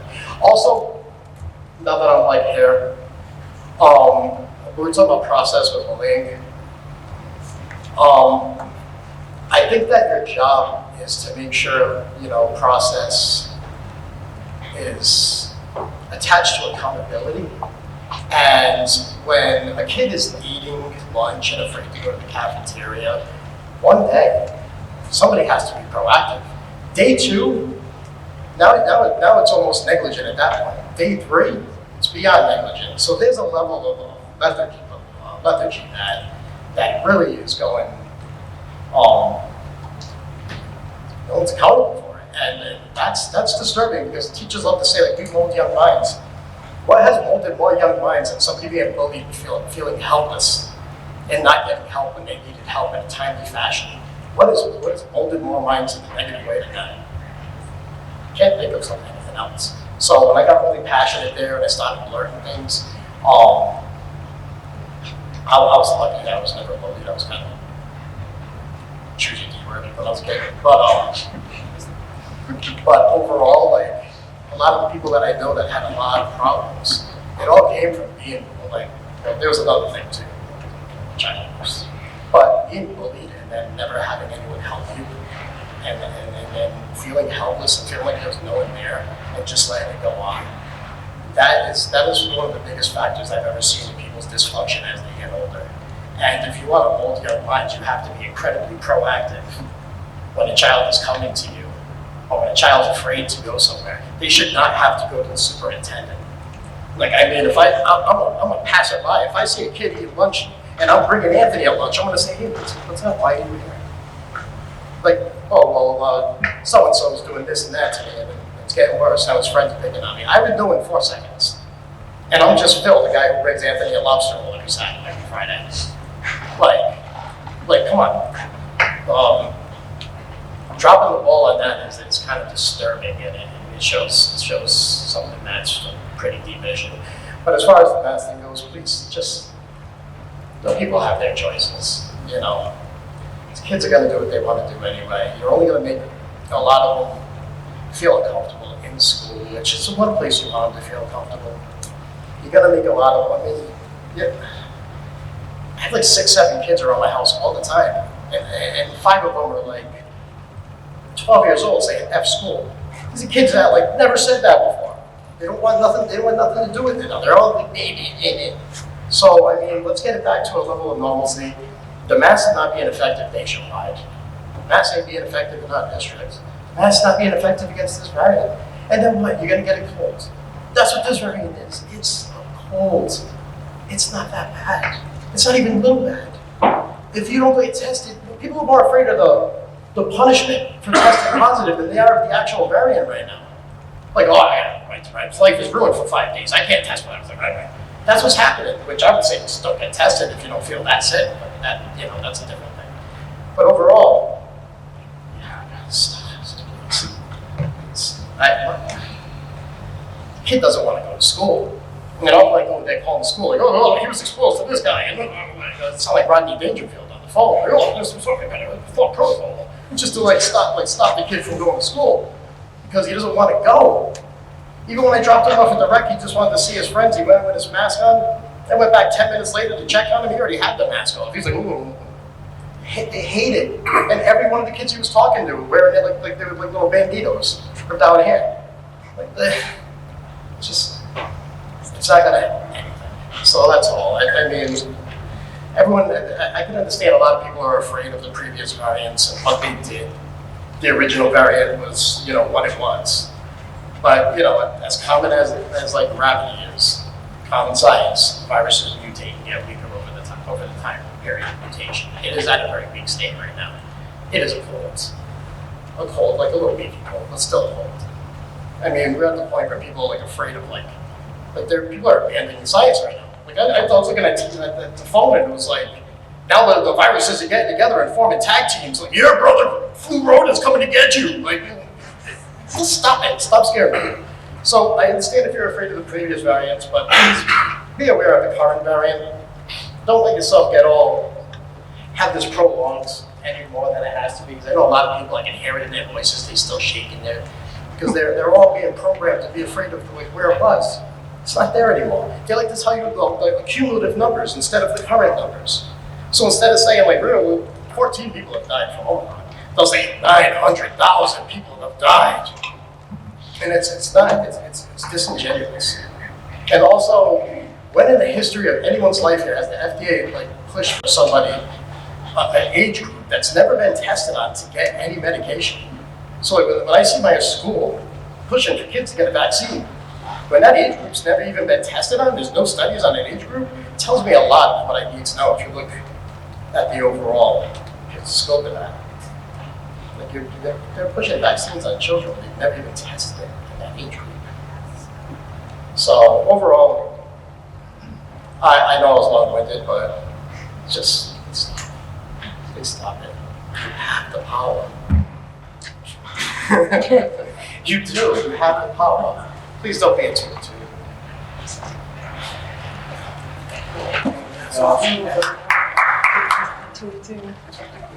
How are you doing? Hi guys, Jackie Rowan,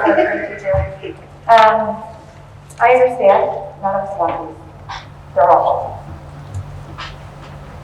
My classroom, I can speak for the kids that are there for the last however many days we've done this.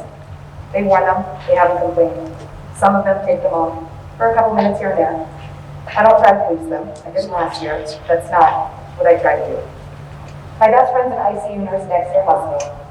Omicron is not the only variant out there still. Delta's still out there and the other one is. Unfortunately, people are still getting COVID. It stinks, none of us want it. None of us want the kids to have it. My concern at this point, kids masked or not, people are still getting COVID. That's what Phil's saying. If that's the case, and children aren't getting masked, and they're unvaccinated, which is not a big deal anyway, because to be honest, my daughter's fully vaccinated, has COVID right now. Hopefully it's prevented her, from getting as worse as she could be. Total transparency. That's how I am. My best friend who's an ICU nurse, as is any doctor I've spoken to, including my own, tells me masks, when I wear them, don't protect me from you. They protect you from me. I don't want my kids to get sick in school. I don't want my own children to get sick. If I'm wearing a mask, it's not protecting me from anybody else if they're not wearing a mask. If I get sick and I'm out for 5 days, because I'm vaccinated, so I can come back after 5 days, or other teachers get sick, then we don't have teachers to teach. Then we have to go back to our remote option, which would be awful, Marley. I agree with you. I hated teaching remote. It was awful. I don't want to do it again. I have to wonder, is there any value in what teachers are doing? Because I got an email recently basically telling me my job shouldn't be had by a parent in this room because I was supporting a mask mandate, which I didn't vote on. I have no say in what you guys do. So whether you vote masks or not, it continues to spread and we have to be out. Your kids aren't getting an education anyway.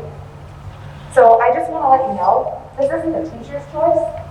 This isn't what we want. It's not what you want. But let's work together to keep the kids here. No matter what they're saying. It's the numbers are just high in schools with masks. Well, I don't pay attention to other schools. I'm not gonna lie. I love Seabrook. That's what we should pay attention to. Yes. All right, I'm gonna have you guys, if you could just focus the public comment. My point is, we all want to be here. We want to keep your kids here. Other issues aside, wearing a mask, I wear it. I have to. I choose to anyway because I don't want to make your kids sick. I was, with my daughter. I don't spread it to anybody else if I can help it. But to feel devalued because I'm in a building where masks have been mandated is extremely disheartening. And it's difficult to want to do my job when I'm receiving emails from parents saying that I'm liberal who doesn't deserve to teach, essentially. And I would like to say that nobody knows where I stand politically. I think they'd be quite shocked, actually, if I could tell you. So I just want to point that out that pro, against, you guys make the decision. I want to be here. The kids want to be here. My kids have not struggled. They might be struggling silently, I don't know, but they're not saying it to me. And if we get sick, unfortunately, there aren't enough subs really to cover us. And I don't want to teach remotely. I'm not asking for life-changing.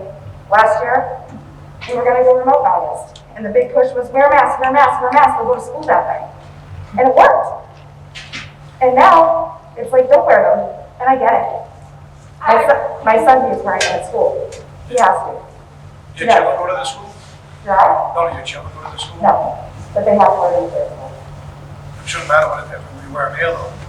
You know what I mean? You just said it don't matter. All right, guys, I know it's fine dialogue, but it's that public comment. Right, I just want to say that we all want to be here, and we want to find ways to make it work with all of us. And it would just be nice to have nice, cordial discussions and conversations, and kind of all try to be on the same page. We're here for the kids, masks or not, that's what it comes down to. And I know that a lot of people believe in masks, I know a lot don't. So please just make the decision that's best for the kids. all the time. That's all I ask. Some of you know me better than others, so I appreciate your time. Thank you. We're asking about Additional public comment. All right, we're going to keep public comment to the person that's up here speaking. If you do want to speak again, feel free to come up to the podium. So the CDC guidelines have changed, is that correct? And the school has now taken a different approach on what the isolation is going to be. We haven't determined yet, we'll be discussing that after. Well, the teacher just said she was allowed to come back after 5 days, so I that means it's in apologize effect. that I did not have COVID. My daughter is home. Can I get your name again? Melanie, She's isolated. all right, so, because you sent an email though today saying that the guidelines have changed and the school, the SAU 21 is now taking a different approach. I haven't addressed Seabrook. If you read that, there's a paragraph that the parentheses. Okay, SAU 21 speaks to Seabrook though, so I guess it, Correct, and there's a parenthetical comment that says this information for Seabrook schools will be sent out after the meeting. okay, so then we don't speak to SAU 21 unless it's actually going to be across the board of SAU 21. That's what I it didn't send it clearly to- means to me. I didn't send it to Seabrook Elementary or Seabrook Middle School parents. I sent it to Winnicott parents and other district parents. Okay, so just one question before it gets sent out though. So again, it falls for a teacher because she's here, right? So it didn't fall to Seabrook, but it fell to the teacher. So I'm a little concerned, right? All right, and now my question is, just because as I'm reading it, and before it does get submitted or if it doesn't get submitted, when it does, my question is that it says that isolation is for 5 days, but on day 6, the student or the staff member has to come back with a negative antigen test. Is that correct? I'm going to address this. All right, so does that mean that we have to test on day 6 to come back to school? So I'm only going to stop you, Melanie, because Meredith was very clear that she's going to be discussing this after this. So you'll get your answer. You will get your answer. I haven't even heard it yet. I haven't heard about it, so I'm looking forward to hearing it myself. Okay, all right, thank you. Important though. Can I Important. just touch base on something? So there was a comment from the speaker that she, being in the school, so it was a hearsay, heard a comment that if we don't do a mask mandate, we're looking at going remote. Where did that come from? I didn't say that. What did you? I didn't say No, that. not you. Not you, sorry. That was a speaker from one of the students stated that, yes? Yes. Did I get that wrong? I just want to make sure I didn't get that wrong, because I want to Oh, write no, down. that was me. Yeah. You were told today? No, I strongly believe that if we didn't have the mask mandate, that we would have to go to online school. Okay. That was my personal. Okay, all right, that's good. I thought I had something else, sorry. And we've had more discussion about Yeah, that, so I thank can you, see why you Marlene. would Yeah. absolutely get to that. Such a good speaker. She All right. is. It's awesome. We are good. If I can say your name and My name is Raymond Vala. I got three students that come here, but they haven't been coming lately, other reasons. My son Hazen has been out since December, since the last time we were in here for the mask mandate. I have not sent him to school not one day. Because I want to have my kid wearing a mask. I work out, I get fresh air. I have people ask for information about working out, because the body needs oxygen, your brain needs oxygen. If you don't get oxygen, you don't think correctly. You can get disoriented, you pass out.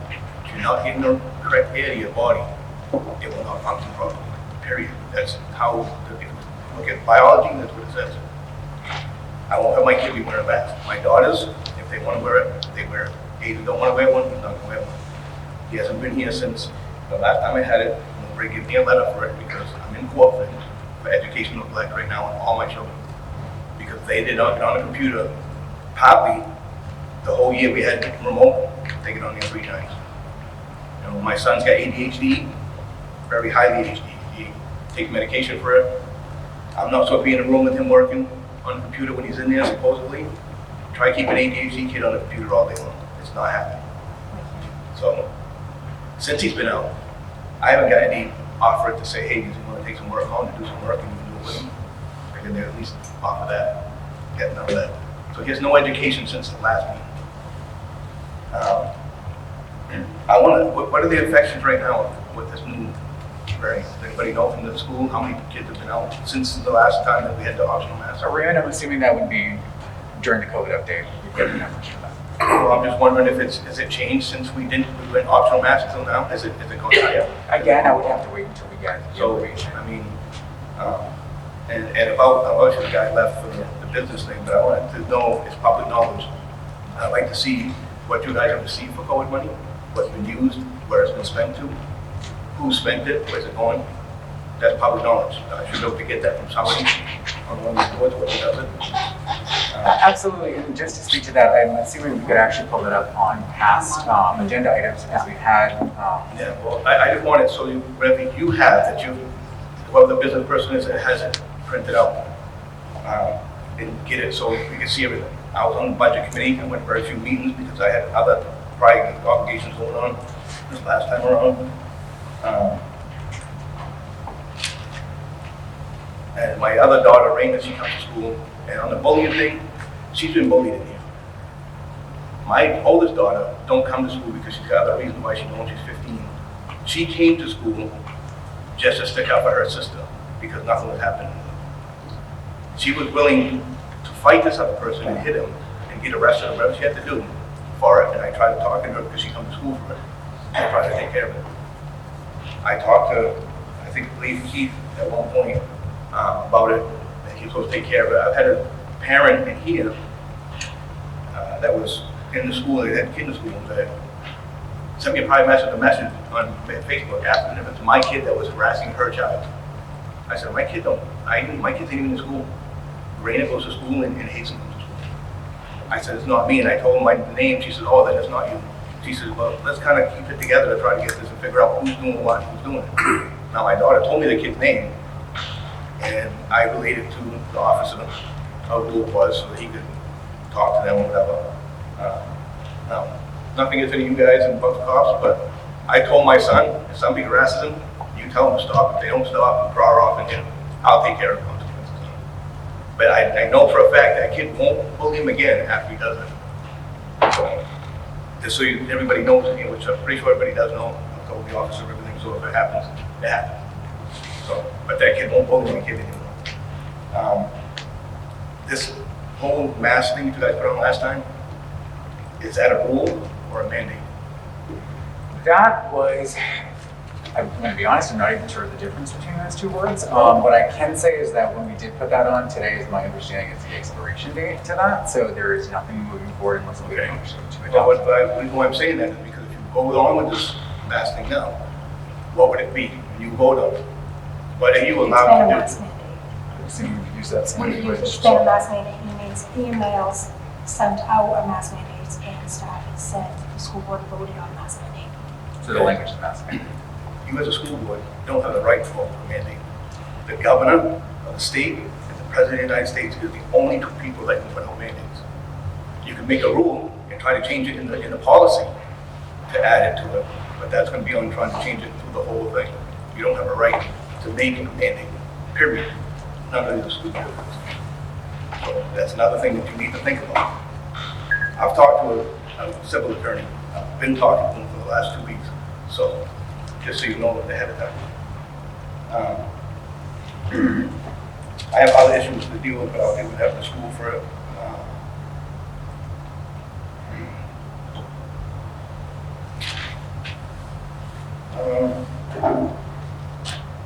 Another thing too is the variant, whatever this thing, last thing just had. 3 weeks ago, I know for a fact I had it, never got tested. I had a little headache, a little cough. Had it for like a day and a half, like 3 weeks ago. Woke up Sunday morning, feeling like a brand new man. It's all gone. And if you notice, I looked up from 2020 to 2021. Can you tell me how many flu things have been? Cases of flu? The regular flu. Let me tell you how much it was, 1,600.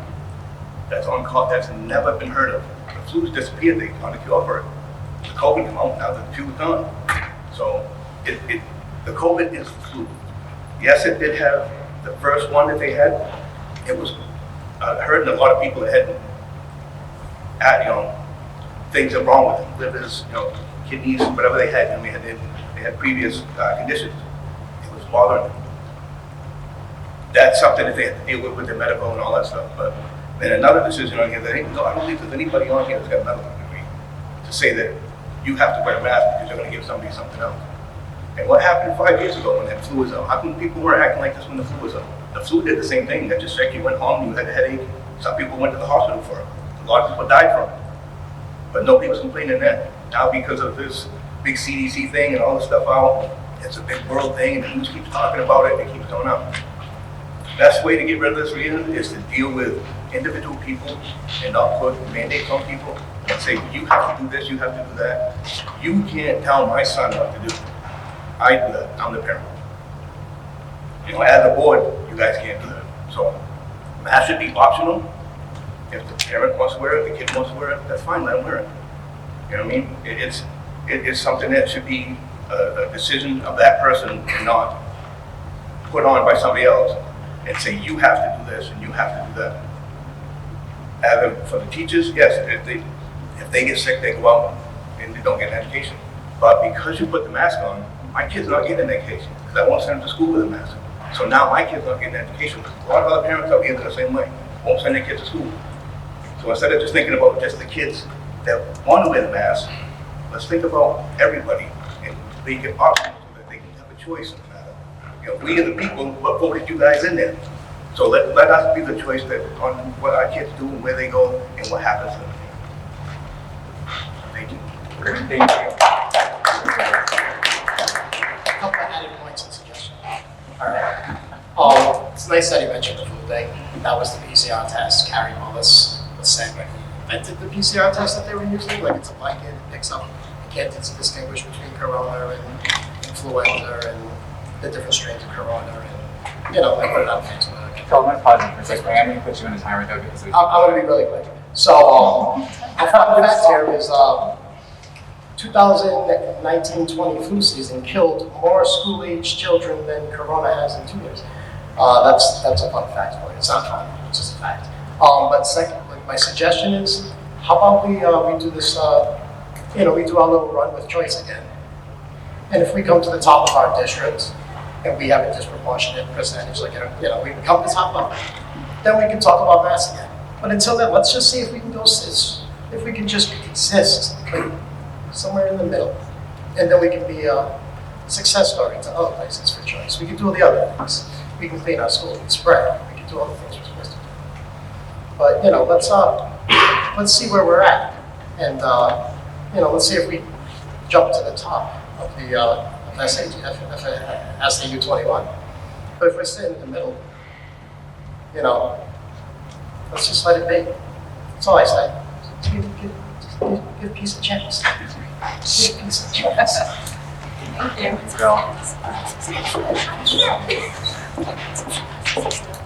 Yes.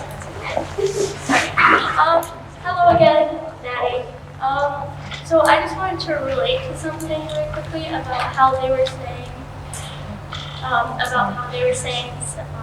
previous person was saying about the flu and Corona. And at the beginning of the year, I had a cold. My sister came back from college. She had a negative COVID test. That was she did take one before she came back, and she had the cold. Unfortunately, I had to be the one to sit in the back with her, and that's how I got the cold. And I was at school for a day or two before me and my friends were saying how I was feeling a lot better in class, and the teacher came up to me, not naming names, the teacher came up to me and told me to go down to the nurse's office since I was sick and they didn't want me to endanger anybody if it was COVID. So I went down to the nurse's office and they tried calling my parents. Luckily my dad was working from home that day, but before they called anybody, I was sitting in that office for an hour and a half, just sitting there while other people came in. And I was sitting in the nurse's office for an hour and a half. I don't think that's a necessary amount of time. She could have given me a mask and sent me to class and told me to stay away from other kids because I had to miss out on an hour and a half of schoolwork. And I just think that's unacceptable. And this was, I'm pretty sure it was on Wednesday, and I was out the rest of that week waiting for the COVID test to come back in. Because you did talk about PCR tests. I am a part of that. My father did give consent. Luckily, we were there that day. ever since, I have been going to the PCR testing, and I'm thankful for it because we don't have to pay money for it. So I had to stay. I didn't go back to school until the following week over a cold. And my mom's a nurse. She did say I have a cold because my sister had one and COVID test was negative. But they were acting paranoid about COVID, and I just thought it was unnecessary because there's a fine line between acting on paranoid thoughts and doing something that's completely unnecessary. They could have just sent me back to class with a mask, told me to stay away from people for that amount of time, and they didn't. It was just paranoid thoughts, and they sent me away from school waiting for a PCR test to come back. And it took a while just for it to come back negative. And I just think that was completely unnecessary. And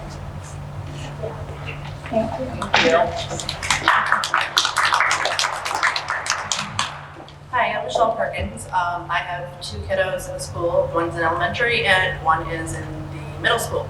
And both my girls absolutely hate coming to school. I can't tell you how many days this year that I have been in tears trying to get their butt to school. They are both very well-behaved, respectful kids. My younger one has absolutely no academic challenges. However, with her social, emotional, to have to come to school and wear a mask has been a complete, utter disaster all school year and last year. And it's heartbreaking as a parent to fight with your kid every stinking morning to get them to come to school because they don't want to go to gym class, which is their favorite subject. Emily loves gym. She always has. She loves going outside with Mrs. Hamlin. She's talked about it all year. She's very active. She's in karate and basketball at the rec. She hates coming to school because she has to wear a mask in gym.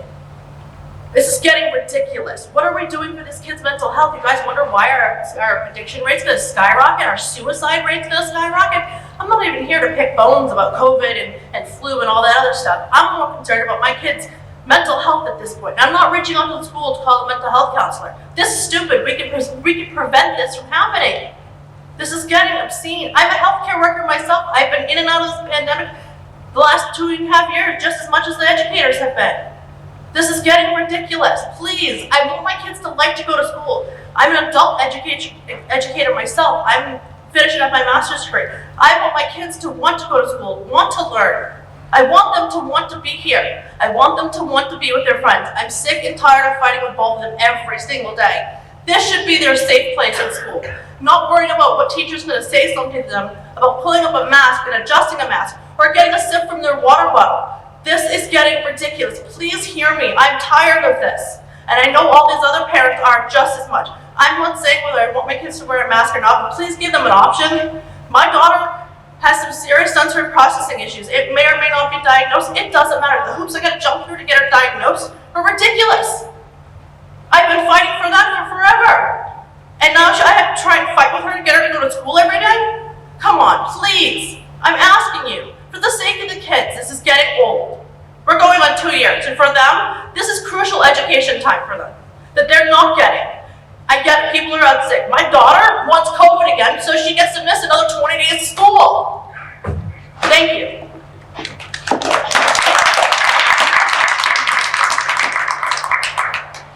Additional public comments.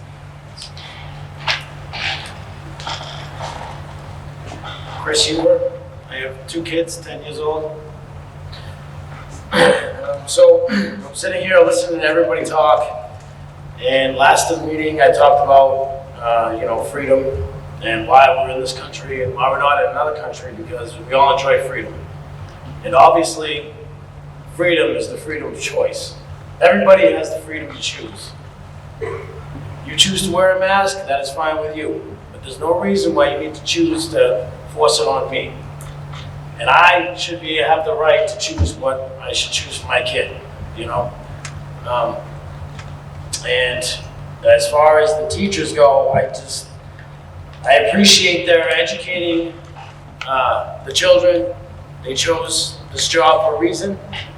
But to live in fear is not freedom. And to push that on my child is not educating. I don't see it happening in the school. So there has to be a change. Whether it's the administration or me leaving this town. But if the board can't decide, then I think the vote has to be with the citizens. We need to vote on it. If it's going to be an equal vote with the board, then we can't come to a conclusion. Then it's not going to take long for everyone to voice their opinion on a piece of paper. Now, the last meeting that we had, you guys all had your numbers. Where are the numbers now? Because we want them on mask optional. Nobody has the numbers. You guys, we had the mask optional, but everybody wanted the mask on, but now everybody had their numbers. Where's the numbers now? What's the percentage of kids with COVID right now? How many kids are out of school? Anybody know that? I'm going to readdress, because we had another public comment earlier that had the same question. We will be getting an update on that. Right, well, but I'm just saying that last time, everybody had it before everybody knew this meeting was coming. These guys, everybody had your numbers when the meeting was, because everybody wanted their masks on. Teachers wanted their masks on. But that's when everybody had the numbers. But now that we want to go optional, nobody has the numbers, because we're already in the mask, right? So why didn't we get the numbers so that we can know if the mask actually did anything? We're still getting emails of kids getting COVID on buses, so nothing's really changed, except frustration and my kids coming home saying that they feel like they're in a prison because they're at lunch because they're trying to eat. The teacher's friggin' telling them put the mask on so they can chew with the mask on. It's absolutely ridiculous. I mean, COVID's here to stay. Viruses are here to stay. I mean, I get it. 2 years ago when it first started, everybody was kind of scared. All right, I get it. Shut it down, whatever. But enough's enough. I mean, you got vaccines, you got boosters. You know, most of us already had it. Already had the virus. I've had a worse flu. It just doesn't make any sense. So if you can't vote on it now, if you guys are split again, we need to vote. Because this is a democracy, right? We're supposed to vote on it. I guess that's all I got.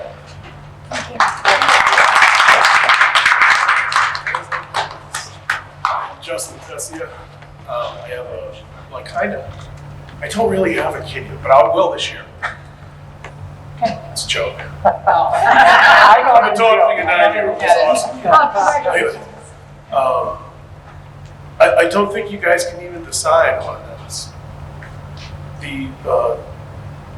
The general court said that Health and Human Services is the purveyor of our health policy.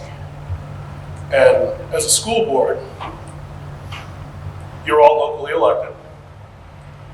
But unless DHHS gives you that ability, you're usurping their power. And that goes against your oath as local elected. So I don't know that you guys can even decide if there's a mask or not. I think you guys can decide everything about the education of the kids. But as far as the Constitution in Hampshire goes, the HHS commissioner has to answer to the general court. Everything they do is filed as a report and it's audited. There's no audit here. Nobody here can set a policy for that level of, or bypass that level of government. When you see that the DHHS is putting out recommendations and the governor is making the mandates, wouldn't you think that the DHH director would have gotten involved on this? It's pretty big, it's the whole country. But how does the school board have the ability to make that decision and take that level of government away from basically the legislative branch of government?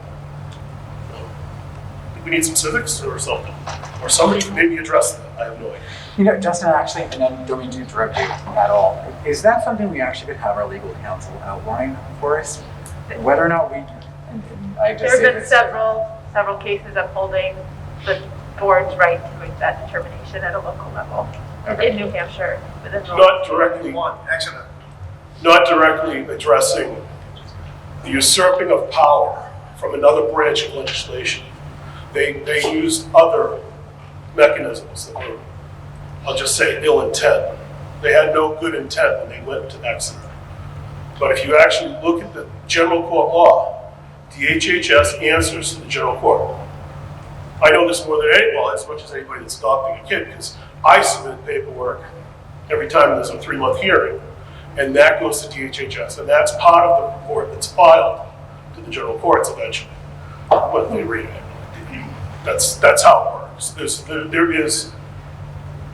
is a level that people that make health policy have to be accountable, and this is totally a different realm of what Exeter was talking about. This is on another level. But yeah, you might want to check in. I appreciate that. Thank you guys.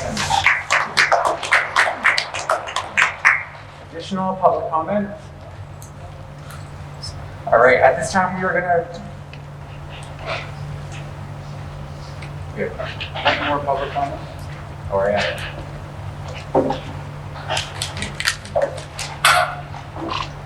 Good evening, folks. My name is Andrew Wallace. I'm president of Seacrest Education Association. I appreciate the chance to address the board today and to advocate for teachers and staff in Seabrook schools. We are still in the midst of COVID-19 outbreaks in SAU 21 schools. Around New Hampshire, the most recent surge set 4 new records last week as weekly case counts in the state have doubled since the last board meeting in December. Tremendous strength in COVID cases in local hospitals continues. Cases in staff and student populations have required several New Hampshire schools to implement remote learning, including schools in SAU 21. With the Omicron variant that is 4 times more transmissible than Delta, the concern is that we still may not have seen the peak of this surge and its consequences. My message today is the same as it has been. Require masks to be worn in Seabrook schools. Together, we can all support the health and safety and the well-being of our students, staff, and community by wearing masks. By doing so, we can also support the continuity of in-person learning and the social and emotional well-being of our students.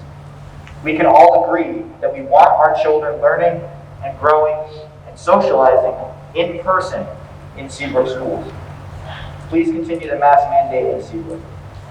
As always, I want to give the Seabrook teachers, staff, and especially the nurses a big shout out and recognize their heroic efforts being done alongside families and administrators to support the students of this town. Thank you, teachers, staff, administrators, and parents for your continued strength. You should look at those kids. All right, so additional public comment?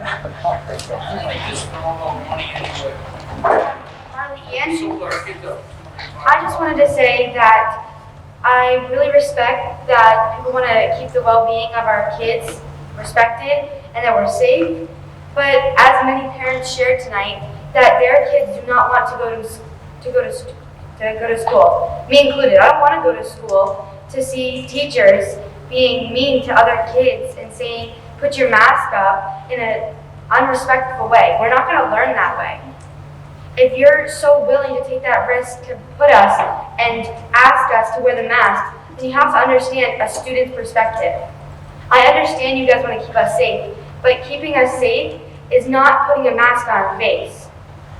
It's respecting our boundaries and keeping us the main priority, which I see that COVID is more of a priority now. As a school and as the majority of how does the school stand as students, these masks are not helping us at all.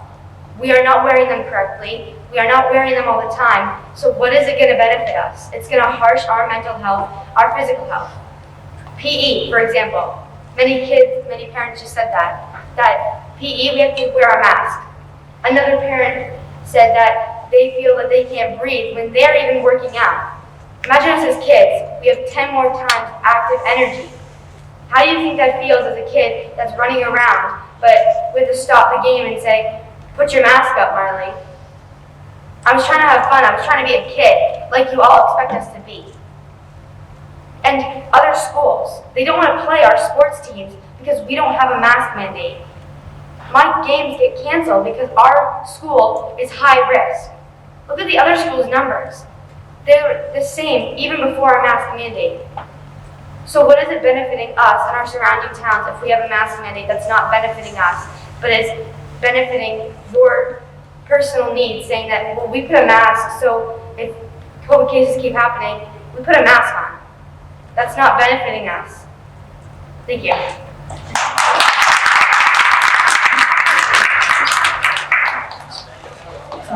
So unless we're gonna have a serious conversation and ensure that we're gonna either put the mask mandate in, to make an official vote or whatever, unless we're going outside of here, unless we're changing the rules at the rec center, unless we're changing the rules what we play our outside sports, whether that's softball, whether that's baseball, that we pay thousands of dollars to go play, where there's not mandated to wear masks, right? So we're not making a change here.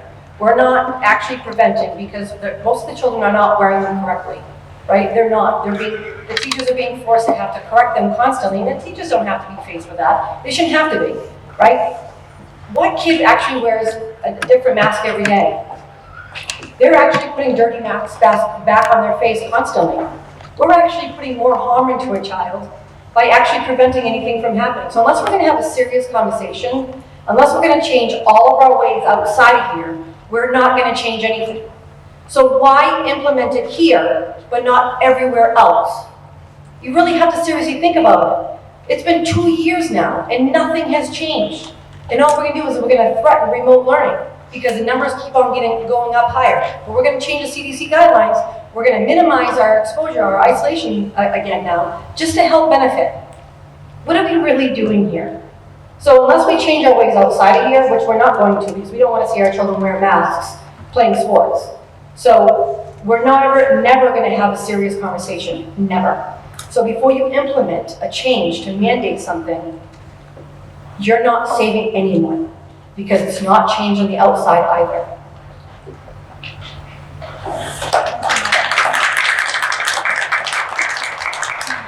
And real quick, teenage camping, I have 7 kids in the school, drive the preschool bus. And I just wanted to say that we've been to school 2 days this week, and I've put wet sopping masks back on 3-year-olds 5 or 6 times in the last couple of days. So if they're getting sick, might be why. If they're getting sicker this year than the first year, and it worked the first year, we didn't destroy their immune system yet. So I just wanted to add that I don't see how a wet sopping bacteria-filled mask on a 3 and 4-year-old is going to do anything but them to the hospital. These kids do play together. They're not wearing masks outside. They're all playing together all the time. Additional public It's crazy comment. about Seabrook. These kids play together, and then we all go to Well, a I'm visit gonna have to market pause basket. you. I know, I hear you, but I'm gonna have to pause you. It's crazy. I have one thing. So, Stop at school. Little cloth mask you guys wear ain't protecting anything. Even an N95 mask, if you wear it, you're supposed to change it every 2 to 3 hours. So if they have a kid sitting here for 6 to 8 hours, whatever it's gonna be, and if they want a kid to wear a mask, give them an N95. They got plenty of COVID money, get the mask in here, let them wear those ones. They need to be properly fitted by the doctor coming to the door though, because if not, it's not effective. But the mask the new variant is different than the other one. I don't think it's droplets, I think it's travel through the air and touch and stuff. So the mask should breathe in and still gets in there. And you're still gonna touch the mask, keep pulling it up like you've been doing, goes right through it. So you're gonna get it in there. And it's not gonna go away, you're gonna keep getting it. Everybody's gonna get this, no matter what. Even if you get a shot, you're gonna get it. Let's just deal with it and live through it, not against it. What was your name again? Raymond, problem. Thank you, Raymond. Additional public comment? All right, and I'm just gonna do 4 times more contagious, 96.2% of the cases in the country right now. 4 times more contagious, 96% of the cases in the country right now. Like, it's a bang. And you see our kids, you know they're all. Thank you, thank you. Y'all have a choice to go to Walmart, you're there. Any other public comment? Everyone else a choice. All right, we are going to move on. I want to say thank you to everyone who did take the time to comment publicly. I want to say a special thank you to our students that stepped up today, and you are 100% right. It is crucially important that we get a student perspective, and that is something that we are missing at these meetings. So moving forward, I would highly encourage you guys to talk to your classmates. I would love to have more student-centered focus when we have these meetings. Thank you guys.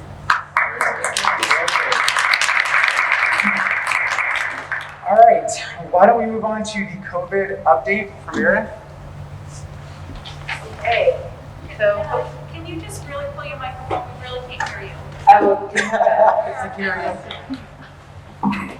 So folks have asked for numbers. I will say that one of the challenges with numbers over the last week and a half is that there are a lot of cases identified over vacation and reported to us over the course of the time period. We currently have 45 active cases at Seabrook Elementary. These are staff and students, and 17 at Seabrook Middle School, including an active cluster in 8th grade. For comparison to the other districts, there are 37 active cases in Northampton, 3 active cases in Southampton, 12 active cases at Hampton Falls, and 36 active cases at Untitled High School as of today. The board asked for information regarding absences, so we gave you information in your packet regarding absences for the December weeks and the first week back from break. You can see total absences as well as total absences from the same time period 2 years ago. Last year's data obviously would not be accurate because we're in a different school model. You can see that we are significantly above the percentages from 2 years ago. The week of December 13th, we were looking at the elementary school at 29% of students absent. The last week before vacation, so not a complete week, but we were in the 20% range. The first week of January, we were down to 18%. And middle school.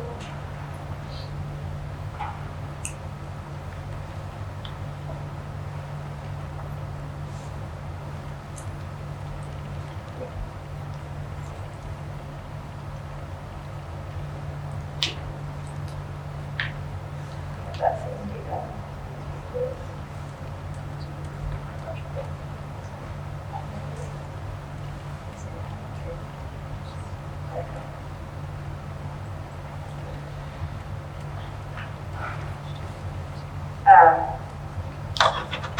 So again, you can see the week of December 13th, 405 absences for that full week. 2020, 335 for the 3.5 days, and the week of January 3rd, we were down to 220. And you can see the comparison data from 2 years ago. So we're 2 to 3 times, or 3+ times, the absences across those same time periods, double the triple. Dr. Kelly, do you want to address the COVID guideline conversation that we've had with our nurses?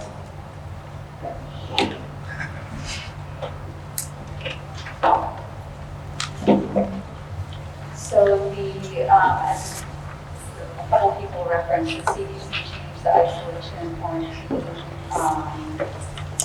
periods, and Hampshire DHHS followed suit. So the nurses got together and put together the language for SH21 schools in that the isolation for those who are COVID positive will be decreased to 5 days or when symptoms are improving, followed by mask wearing. The quarantine for close household contacts would be 5 would be during the isolation, and then an additional 5 days after the last household exposure. So instead of being 10 and 10 as it has been, it would be decreased to 5 and 5. So not to confuse the difference between isolation and quarantine. So it's decreased. But the virus stayed the same. Still a virus, but changed the emotion. All right, so we are following the, now just so I can wrap my head around this too, it's probably better if I can see those numbers in front of me. We're aligning with the CDC on this, much like we have in the past. What would be the changes that, if there are any, that we're implementing that the CDC is not?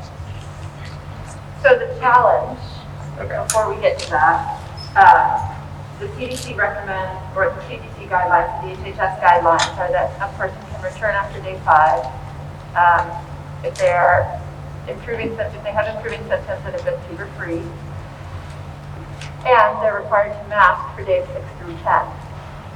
The challenge that presents in a school that does not have universal masking is we either have to share that information so that we can enforce that, right? Which is then sharing confidential health information. So we would essentially, we would essentially have to get permission for every child who comes back between days 6 and 10 to be able to inform the staff who work with them so that we can enforce those rules and have those children safely back in school.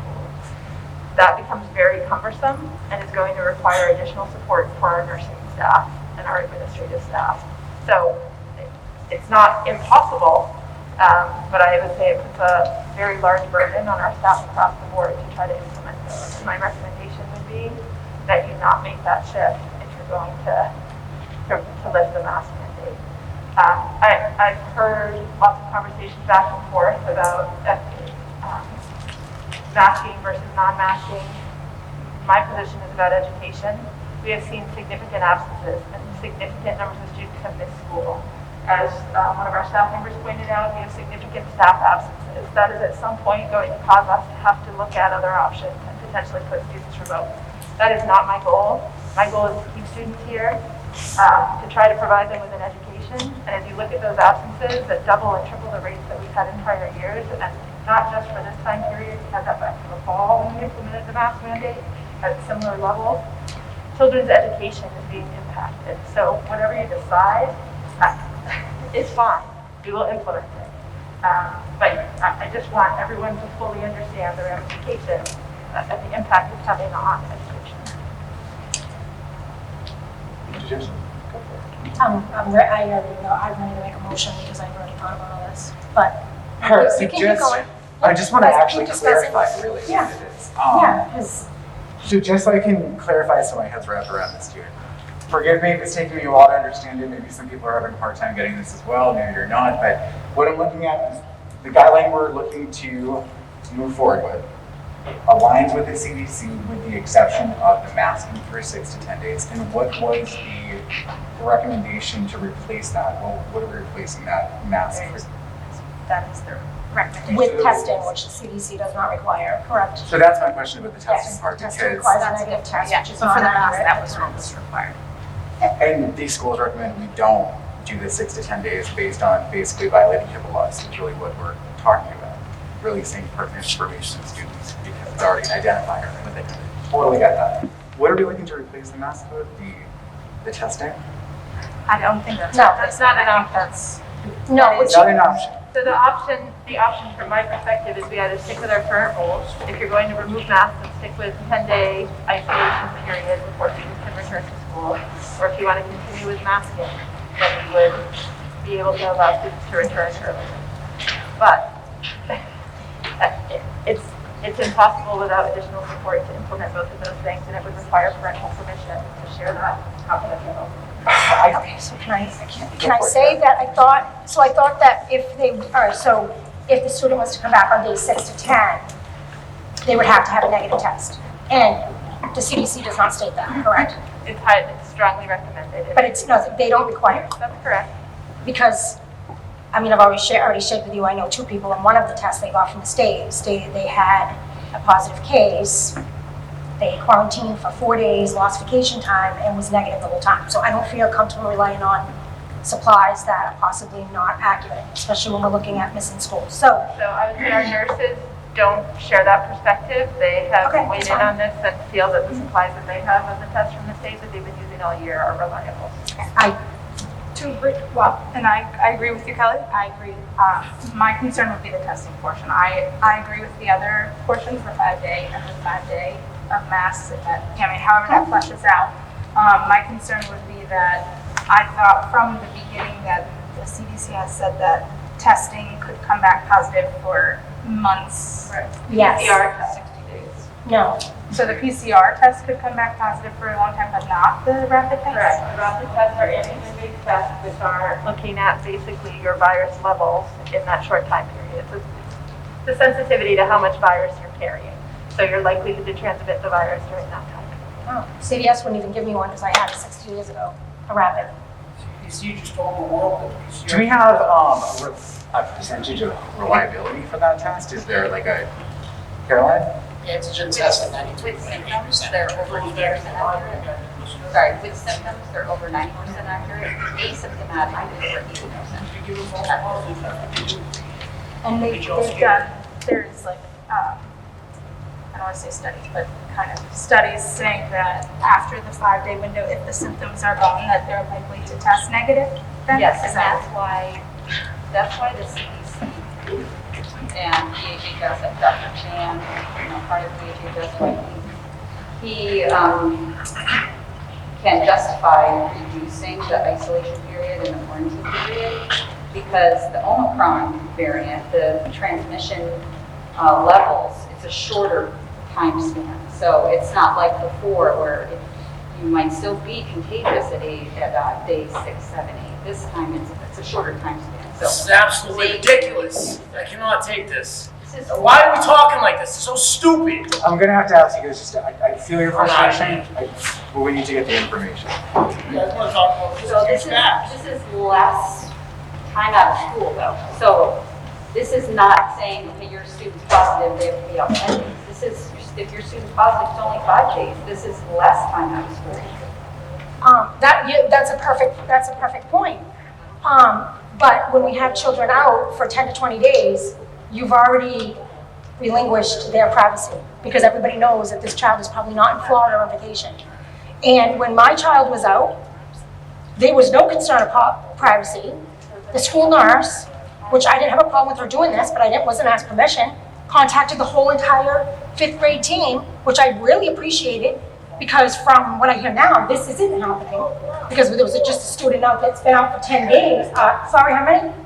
They've been out since last December. Okay, 2 weeks without education. Now, I was lucky enough that the school nurse contacted the 5th grade teachers.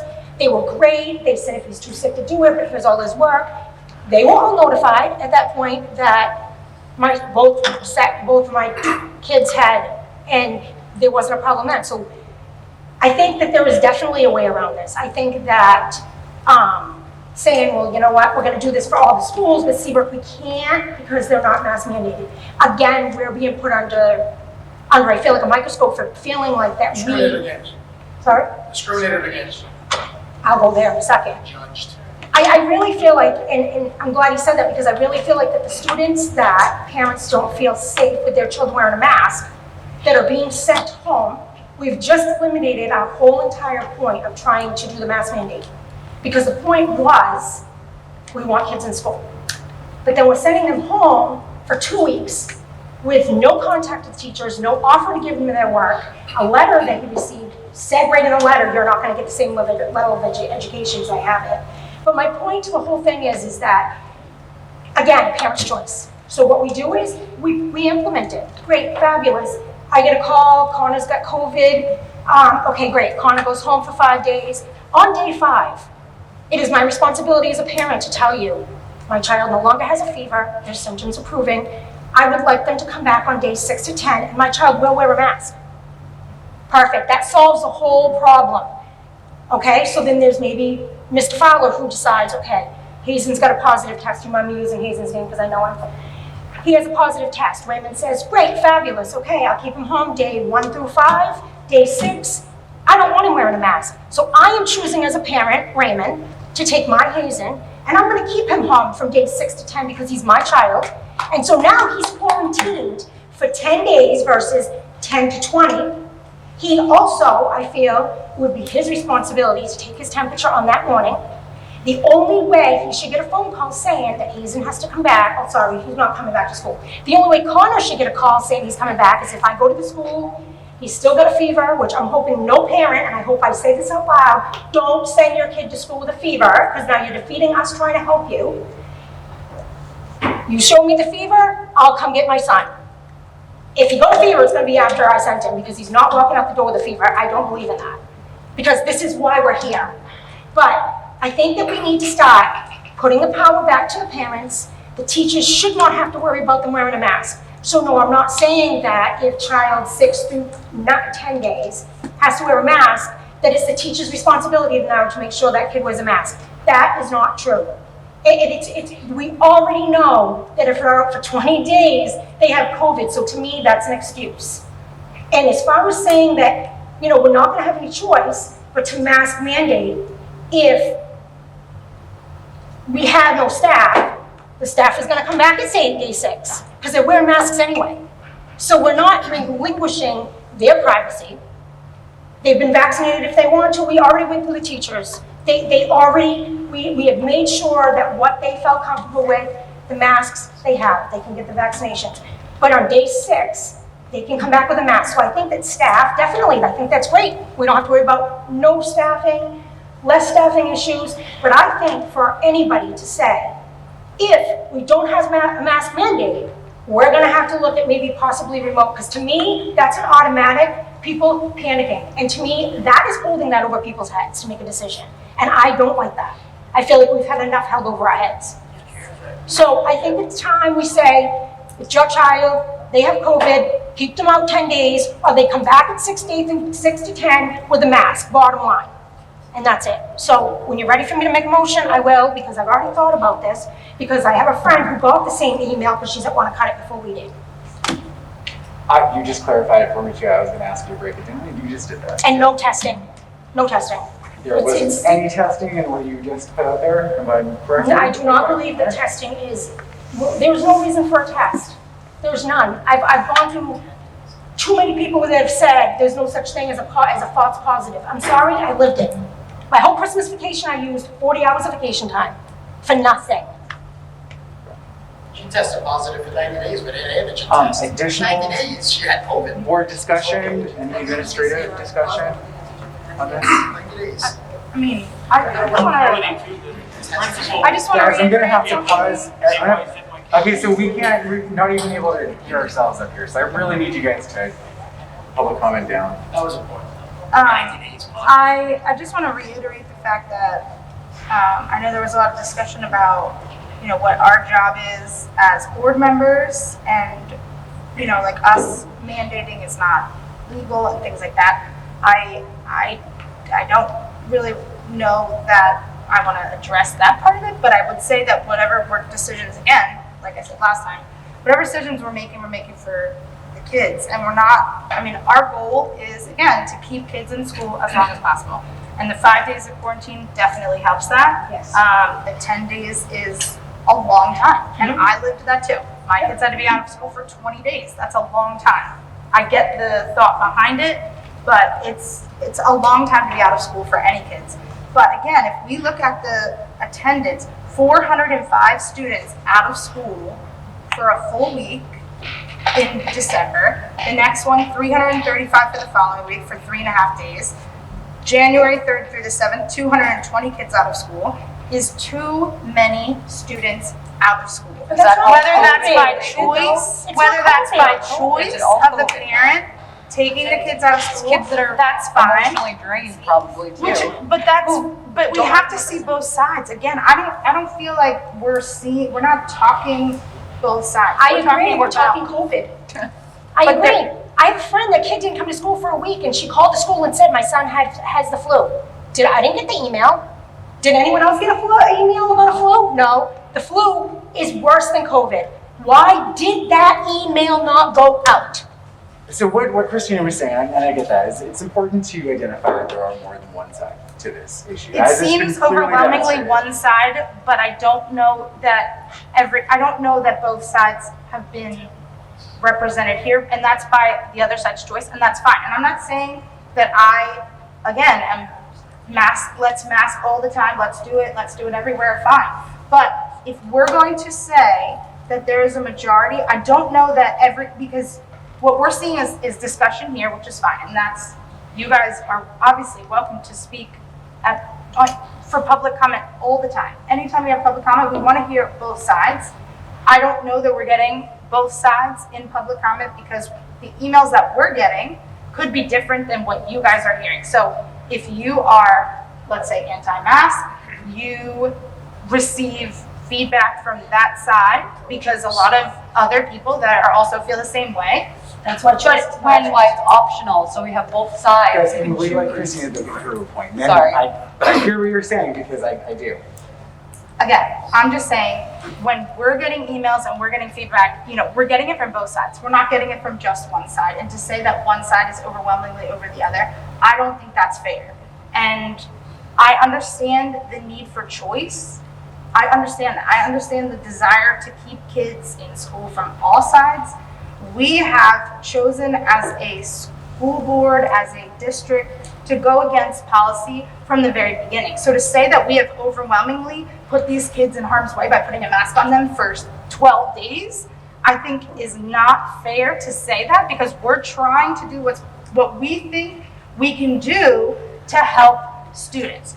Whether or not it is completely effective is not, I don't know that answer. I don't have that information for you because, again, I'm not a doctor. But to say that we are putting children in harm's way for 12 days of mask wearing and that we have overwhelmingly made mental health decline in 12 days, I don't think that that's a fair assessment. We're trying to do the best that we can. Whatever choice we make, whatever, but again, that's your choice to Guys, keep we're not your having back and kid forth here, though. home, We're not and having that's back and fine. forth. Important, but That's what we need to do. We need to have. I'm hearing you, but we had public comment, we're not going back and forth. My choice, respect my boundaries. We have. All right, guys, I think I'm going to be very clear again that now we're getting back into a debate. I will shut this meeting down if we cannot abide by the rules that we've already put up there.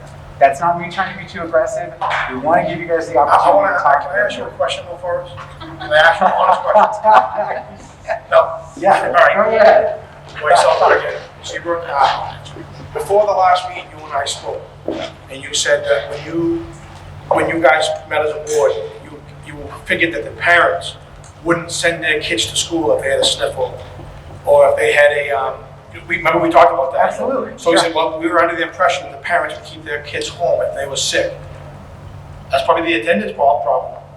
The kids probably had a stuffy nose, they kept the kid home, they did what they told you they would do. In all clarity, Right. there's a lot of variables that make up the Absolutely. Absolutely. But we gotta work on what's good for the kids, and the kid, we had 2 here, we probably had 50 here. And another thing real quick, I wanna make this very quick, is before the mask mandate came back, or recommendation came back, how many kids were wearing masks? I come here every day to pick my kids up, and I see 75 to 100 kids. Maybe 10 or 15 of them were wearing masks through that whole time we didn't have mask mandate. So if their parents are really concerned about them wearing masks, why wouldn't they put their masks on? They don't admit we have them on. Great point.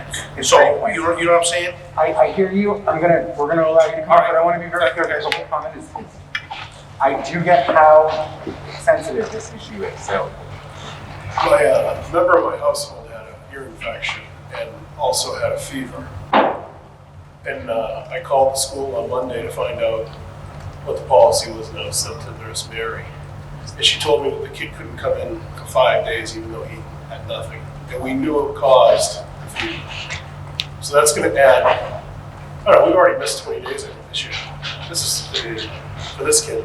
And he doesn't have, he was in with an allergist. They did a CT scan on his head, and he's got like class 4 and 5 allergies, environmental allergies. So he's gonna miss school every time something comes up or he gets a sniffle anyways. I don't know how you educate a kid like this. I mean, yeah, I got free time, but this is insane. And also, I just want to thank you for giving me some work, because I know somebody else didn't get work for their kid. But Ms. Suku's been really hooking us up, and it's been good. So, thank you, sir. Next principal's right there. So I think that really concerns me, because you and I called you out of frustration the day after we did the mask mandate, and there were parents that were calling me the day that the mask mandate, they came back. I had probably 6 emails by 8:30 in the morning. The kids were being sent home even after the mask mandate because they had a cough. And I thought that was the reason that we did the mask mandate, was because we wanted to keep them in school. So even the day after we did the mask mandate, kids were still being sent home. So to me, if every time a child coughs, and this was my son, this is not hearsay, he was told, Cameron, are you coughing? Do you need to go home? And he said, Mom, I held it in because I don't want to go home. I don't want to get in trouble and go home. My concern is that we don't want a high attendance list. Look, I don't know if we keep sending them home like that. So you will not convince me that the high attendance list has anything to do with the masks. And that's why. And because of what I'm hearing out here by people that come to the school every day. These two young ladies have made more of an impact on me than, no disrespect, Thanks. these parents every day. Because I'll be honest with you, my heart broke for them.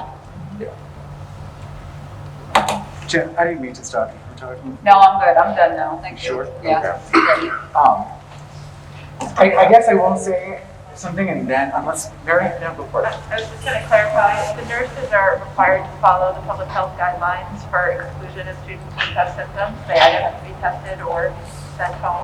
That is the rule, those are the rules that they have to follow, and their license rests on whether or not they follow those rules. So while I appreciate that it's frustrating to have your child be sent home with a cough or a fever, those are the rules that our nurses have to play by. Thank you for clarifying that.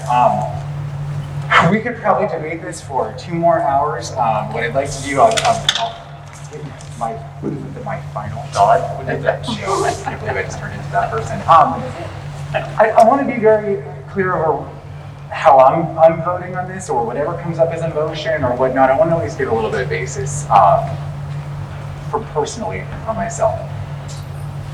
Again, I want to commend the students who came in here and spoke today, because you guys identified exactly what I've been struggling with personally, and I know you could talk to me for hours too. She just wanted to say one more. She's so sweet. She really is. I love listening to her talk. Let her talk. These guys have already identified something that I think that a lot of us are missing. And the reason why we're missing that is because this is such a divisive and controversial political issue that we have made it into finding a solution for 2 extremist camps of people. And that's not the majority. It's not most people in here. But we do have these extreme camps. Masks, no masks. Harmful, needed to be safe. And where we've been the last 4 or 5 months is we've been trying to find, at least myself, that compromise, that middle ground. But for me, I had to remind myself over the weekend, I literally sat there for hours and I could not figure out why this was stressing me out so much. I'm not intimidated by adults. I love everyone in this community. What is stressing me out? And what was stressing me out is that I lost sight of why I decided to be on this board to begin with. And the reason for me to be on this board was for the students. So when I look at that population, and I take those 2 extreme groups out of it, and I stay focused on my reasoning for being here, and I think of the mandates and regulations that I've backed historically, all we're doing is sending these kids into an environment where they are the weapon for both sides. They are and I generalize here because I have so much value for our educators and so much value for our parents. But we have these extreme pockets where that no mask, you can't get in here and tell teachers that they don't have to wear it. So what do? Our kids either hear us saying it, or we tell them specifically, you don't have to wear a mask, and now they're battling their educators. Relationships that have probably already been fostered are being damaged. And on the flip side, when we have kids that are coming in with masks, and again, I generalize, but I would not be transparent if I didn't say this, we do have some educators that are focusing way too much on whether a kid is wearing their mask correctly. This is not third-party information. I've seen it personally. I've been impacted with this personally. As young as kindergartners, I've had several individuals come up within 2 or 3 minutes reminding me that the kindergartner has their mask down. That is, I'm going to be honest, I'm holding back tears right now because, again, these kids, no matter what we decide, one way or the other, are the ones being damaged. They're the ones being hurt all around. So, any vote that I take is not going to be for the focus of health safety with a mask, or the focus for my personal independence and not wanting to be told what to do. It will be focused with these students and what they need. And I agree with you, Marley. I agree with you 100%. What you need are supports in social emotional learning and mental health and giving you the opportunity to be able to socialize with your peers without having to have someone remind you of what you need to have on your face. I agree with you, and I am so sorry that you've had to, and all of your peers have had to go through some of that stuff. So, that is my piece right there. I know you have a motion. Does anyone want to discuss this before we start casting a motion? All right, so do you want to call something? So I'd like to make a motion that we put into place the new CDC guidelines, that we reduce the quarantine time from 10 days to 5 days, and that students that are exposed at home or test positive when returning may do so if they have no fever and the parent states the symptoms have improved. When returning, parents, when they return their child, if their child has a fever, which please spread the word, they cannot send their kids to school with a fever. I don't care if they have to skip a day of work, they need to keep them home if they have a fever. If they come back to school with a fever, they'll be called to pick their child up. But there needs to be proof that they had a fever. And if the parent says that their symptoms have improved, it's their child. We need to trust that the parent knows what symptoms they had and what symptoms, that any child that comes back from day 6 to 10 will wear a mask, and that the parent understands that if your child has a mask on their face, it's quite obvious that they had COVID, and you're willing to accept the teacher's gonna know they had COVID. If on day 6, the parent feels, no, my child's not wearing a mask from day 6 to 10, you keep him home, you quarantine them from day 6 to 10, you contact the school, you let them know that you're given permission for the school, the teachers, to notify that you're keeping your child home, and it's your responsibility to check emails if they have any work. But the work needs to be provided to students, whether we support masks or we don't. Because I feel like when we had masks into place and we had remote learning, we supported those children. But I feel like the ones that don't support masks, we're discriminating against their parent rights. Do you mind if I clarify that motion? And no masks. Description. I just want to, I think I hear you. Yes. Tell me if I'm saying this incorrect. Your motion would be, or will be, and no testing, are 5 days of isolation if they are test positive for COVID. And aligned to the CDC. And on that 6th day, a parent has the right to either send them in if they're fever-free and they're symptom-free, with a mask for the days 6 through 10, or they have the option to keep them out on day 6 through 10. Right. Am I correct with that? No test required to come back. And we're not even going to put test in there because is that what you're saying? Yes, but I just want to reiterate that the ones who decide to keep their child out from day 6 to 10, that they do have the responsibility to contact the school and say, can you please let my child's teachers know he's out from 6 to 10, and I'll check emails for any work. Because I don't want to see children continue to be out with no work. Yeah. To me, we failed him, and that bothers me. I feel like we can put that in an email to parents once we put this through the description, which is probably a really good thing if this passes. Perfect. Do you want me to make the motion? Do you want to make Yes. the motion? Yeah, well, it's already expired, right? The mask The optional mask expired. expired today, so if we don't pick something up from today, then there's. Yeah, I don't need to put that expired. Do you have questions? Do you have concerns? Do you have input? I mean, not that it hasn't been discussed, I don't think. I mean, I think it was in the minutes we visited. We have to revisit, so I'm saying masks optional. So I would say that's cut two separate motions. Okay, so That would be my I agree with you, Christina. So we need to make 2 motions. One that will identify if it's mask mandate or optional, and then a motion for this right here. So why don't we start with the motion for mask optional or mask mandate? Is there anyone on the board who would like to cast a motion? I'd like to make a motion that we make masks optional as of tomorrow, January 12th. A second.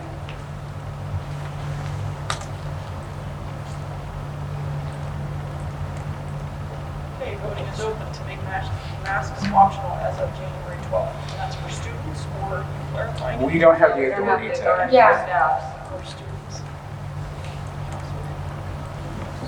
Online voting should be open. Refresh. Oh, man.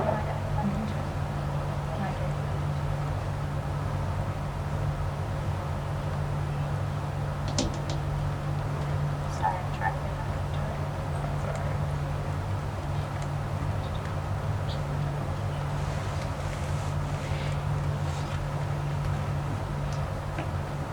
Motion passes 3-1. Christina voted no.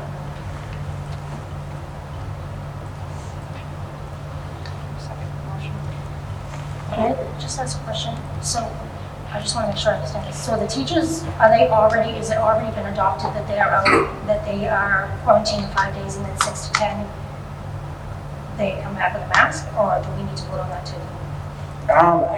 Because they wear a That mask. would be a separate question with Okay. the educators, and we could do it now, but I definitely think we should. Okay, that's fine, that's fine, that's fine. I'm just Good concerned question. about the short staff. You're switching gears. Totally. Sorry. No, it's important stuff. Do you want me to make this motion, or do you want to just leave it on there? Yeah, so I'll just make a motion that 5 days quarantine, and on day 6, if there is no positive, if there's no fever, that the child can come, the student can come back with a mask from day 6 to day 10, and that the parents are in the understanding that they want a mask because they have COVID. And then if the parent chooses not to send their child back from day 6 to day 10, that they can continue the quarantine period with their student at home, but that they reach out to the school to give permission to contact the teachers to get their work. Did you get all that, Rhonda? I have tried. I'll rewind the tape. Yeah, I know, right? Okay, let me read this back to see if I have what you're correcting if I'm not. A motion for 5 days of quarantining, and on day 6, quarantining with a positive COVID test.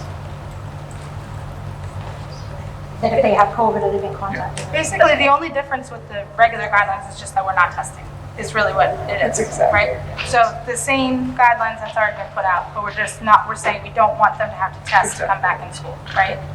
Right, and they have an option if they don't want to come back with a mask, then they can stay out for the day 6 to 10. Yeah. And be given the same opportunity to get their work as is if they work.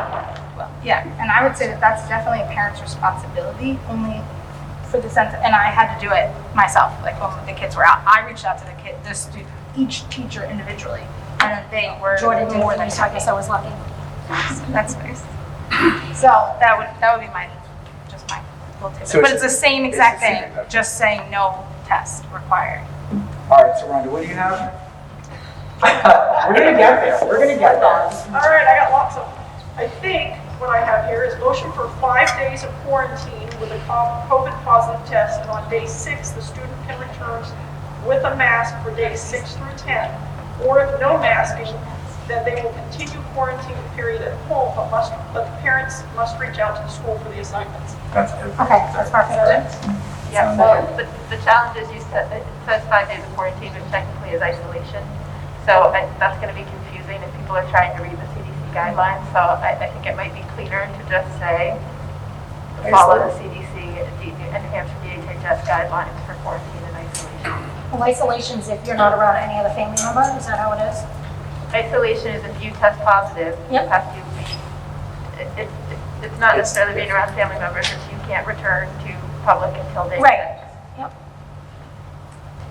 Could you say that again, Meredith? That wording? So it's, We're getting caught up in If we linguistics just here. I if know. we just look at the isolation guidelines, right? If we just say that, and we just say it exactly like that, but with no test, no negative rapid antigen test result. no, because it used to be isolation for 5 days. But this No, is sorry. This is a recommendation now, which is Okay. like 5 days in exactly what you're saying. The mass 16. Fever-free for at least 24 hours is what it says. Off of Medicaid, like they're not taking Tylenol either, they're just fever-free. Symptoms are improving. 5 days isolation. On day 6, what it did say was take a test and then return with a mask for 5 to 10 or 5 days post that. what we're saying is we're adopting all of the other pieces of that except for the testing, Yes. I think. Yeah, that's exactly what you just worded right there. Are we feeling confident with that? Yeah, I just want to get it right. So because the reason I'm asking is because there's been Do you want to read situations. this so you can? No, but there's been situations where if there's someone in the household that gets it after you test positive, you have to. That's still true. That's the quarantine. So that's where I want to get it clear. So there's two parts. There's Yep. the isolation guidelines and the quarantine guidelines from the CDC, and that's what's written and what was shared with the board this morning, but that Christina is referencing. So they're not technically out 5 days or out 10. Isolation If is if they're you a test household, positive, right? if they're a household contact with someone who tests positive, they start a 5-day quarantine after their last day of exposure to the COVID positive individual. So If it's they're- just if they're 5 unvaccinated. days, that's right. If they're unvaccinated. 60 they can wear the mask. But if they're vaccinated, they don't have to do that, right? If the child is vaccinated. Why, if you get vaccinated, you can still get COVID. I don't understand. Because those are the If guidelines. CDC changes tomorrow, we'll make sure that it will change with it. If CDC changes tomorrow, if the rules change, if we vote to follow the CDC, it may, if they vote tomorrow to. No, it will be the CDC guidance from today's date. Today, okay, all right, I want to clarify. It's a good point. Sorry. I know what you're saying. All right, so are we ready to move forward with Yes. a motion? All right. We got the motion, Don't ask me to say that. I second. All right. I will. Do you want me to take a crack at this? Like, No, just, don't even. All right. She got it. You got it? You got it? Awesome. Gosh. Okay. Motion You gotta to be follow the specific. CDC guidelines for a COVID positive test. If the choice is to stay home on days 6 through 10, the parents must reach out to the school for the students' assignments. Perfect. That's exactly what it is, because they would have an Thank answer you. to get back. Rhonda, that was perfect. Thank you. All right. You just took that 10-minute conversation and shortened it. Yeah, you did. That was a superpower right there. Who wants to do it? I know. I made the motion of what Rob said. So what is, Seconded? there is Yes. discussion. Before we, yep. Are you looking at me? Whoever it was who had insight. I think if there's just concern from the administrators that it's going to be difficult to implement the mask requirement and to uphold that in the schools for those students who return on day 6 through 10, and that that's going to be problematic. It is, and I have a huge concern that you're going to get calls or emails, which you seem to get from parents who maybe aren't here and hearing the discussion, who are saying, wait, my kid's being singled out. Why are teachers telling my kid they have to mask? Why is the nurse telling my kid? We are going to be Because that's the in for policy. a lot of arguments and fighting and trying to monitor 45 kids coming back that have to mask out of 400 is going to be, it's going to take away from the ability for educators to educate because they're going to have to spend time remembering which kids have to wear masks. It's a really difficult plan you're putting in place for the nurse and the educators. You just need to go on the record to say that. No, Erin, We're I'm glad asking you a lot said, I'm really glad you said that in a year because, where we're already doing a lot. and you guys are working incredibly hard. And I think you're identifying something that definitely will be an outcome of this, but where we are right now is that we already have educators that are focusing too much on the mask and not the education. And I'm sorry if that's a tough pill to swallow here, but it is the reality. It's not just one or two students that have approached me with it. I have been watching this from multiple levels of this happening. And for whatever reasons, this right here, I think is, I understand how difficult that will be. I do. I think it's already difficult right now. And the only way to take that off the table entirely is to take masks off the table entirely, even with that 5 days of either being in school or not. And that would be going against everything that we were already saying that we wanted to do, which is try to align with the CDC to keep some elements of safety that were built into that, but still honoring parent choice. Public comment, Justin, I apologize, but public comment's over right now. I'm good. We are literally having board discussion. I'm gonna have to. What she just said though. Justin, I'm gonna have to pause you. This is a really good idea. I'm gonna ask you to sit down, please. Okay, I'm gonna ask you to sit down. Also, kid with the school, we sign up forms, says they're gonna wear it. They signed with you, they said, you want to go back to school, buddy. So Erin, I'm definitely glad that you said that because it is important to know. It is. But I don't think there's any solution here, and I could be wrong, that is going to make anything completely 100% easy on that. And right now the focus needs to be. I think we owe it to the kids to put a little bit of effort into if it means just those 4 days for them to be able to be in school versus the 10. We owe it to them.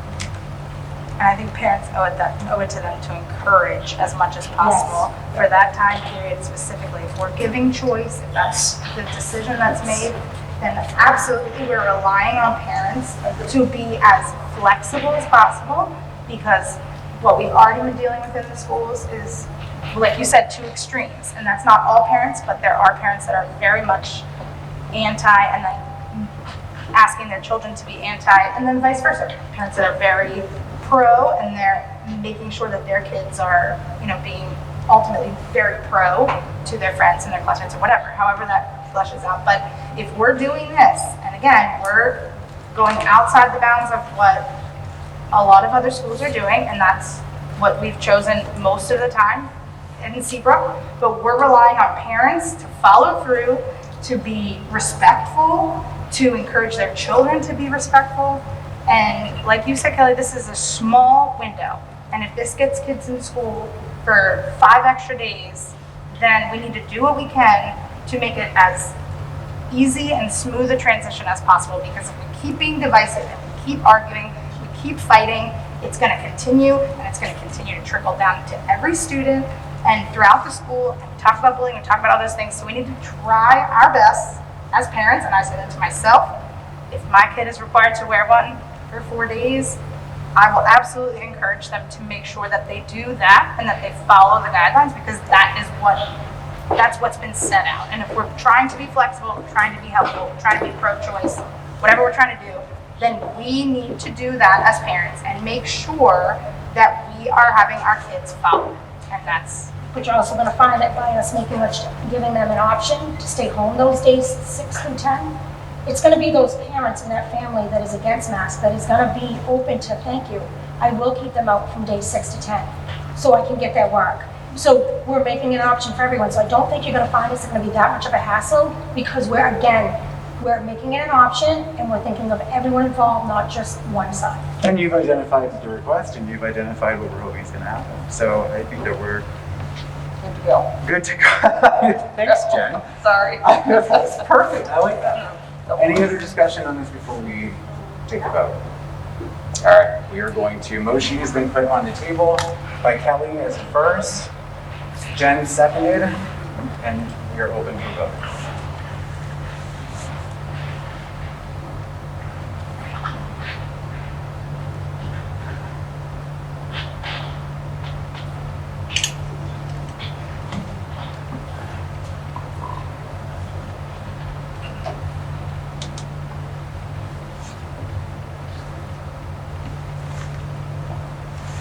Motion passed 4-0.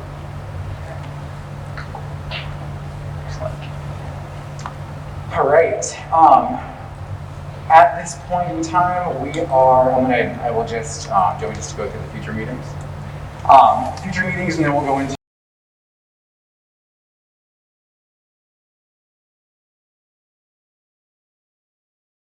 SAU 21 joint board meeting is on Tuesday, January 25th at 6 p.m. Seabrook School Board regular meeting is on Monday, February 7th at 6 p.m. And packed agenda here. Seabrook School Board deliberative session is on Monday, February 7th at 7 p.m. as well. I want to thank the public tonight for you guys. If you're not planning on coming back after non-public, I hope you feel like you were heard. It's a very challenging time right now, and I think we can all shift gears to focus on these things. And hopefully this is a step in that direction. So, thank you, everyone. Thank you.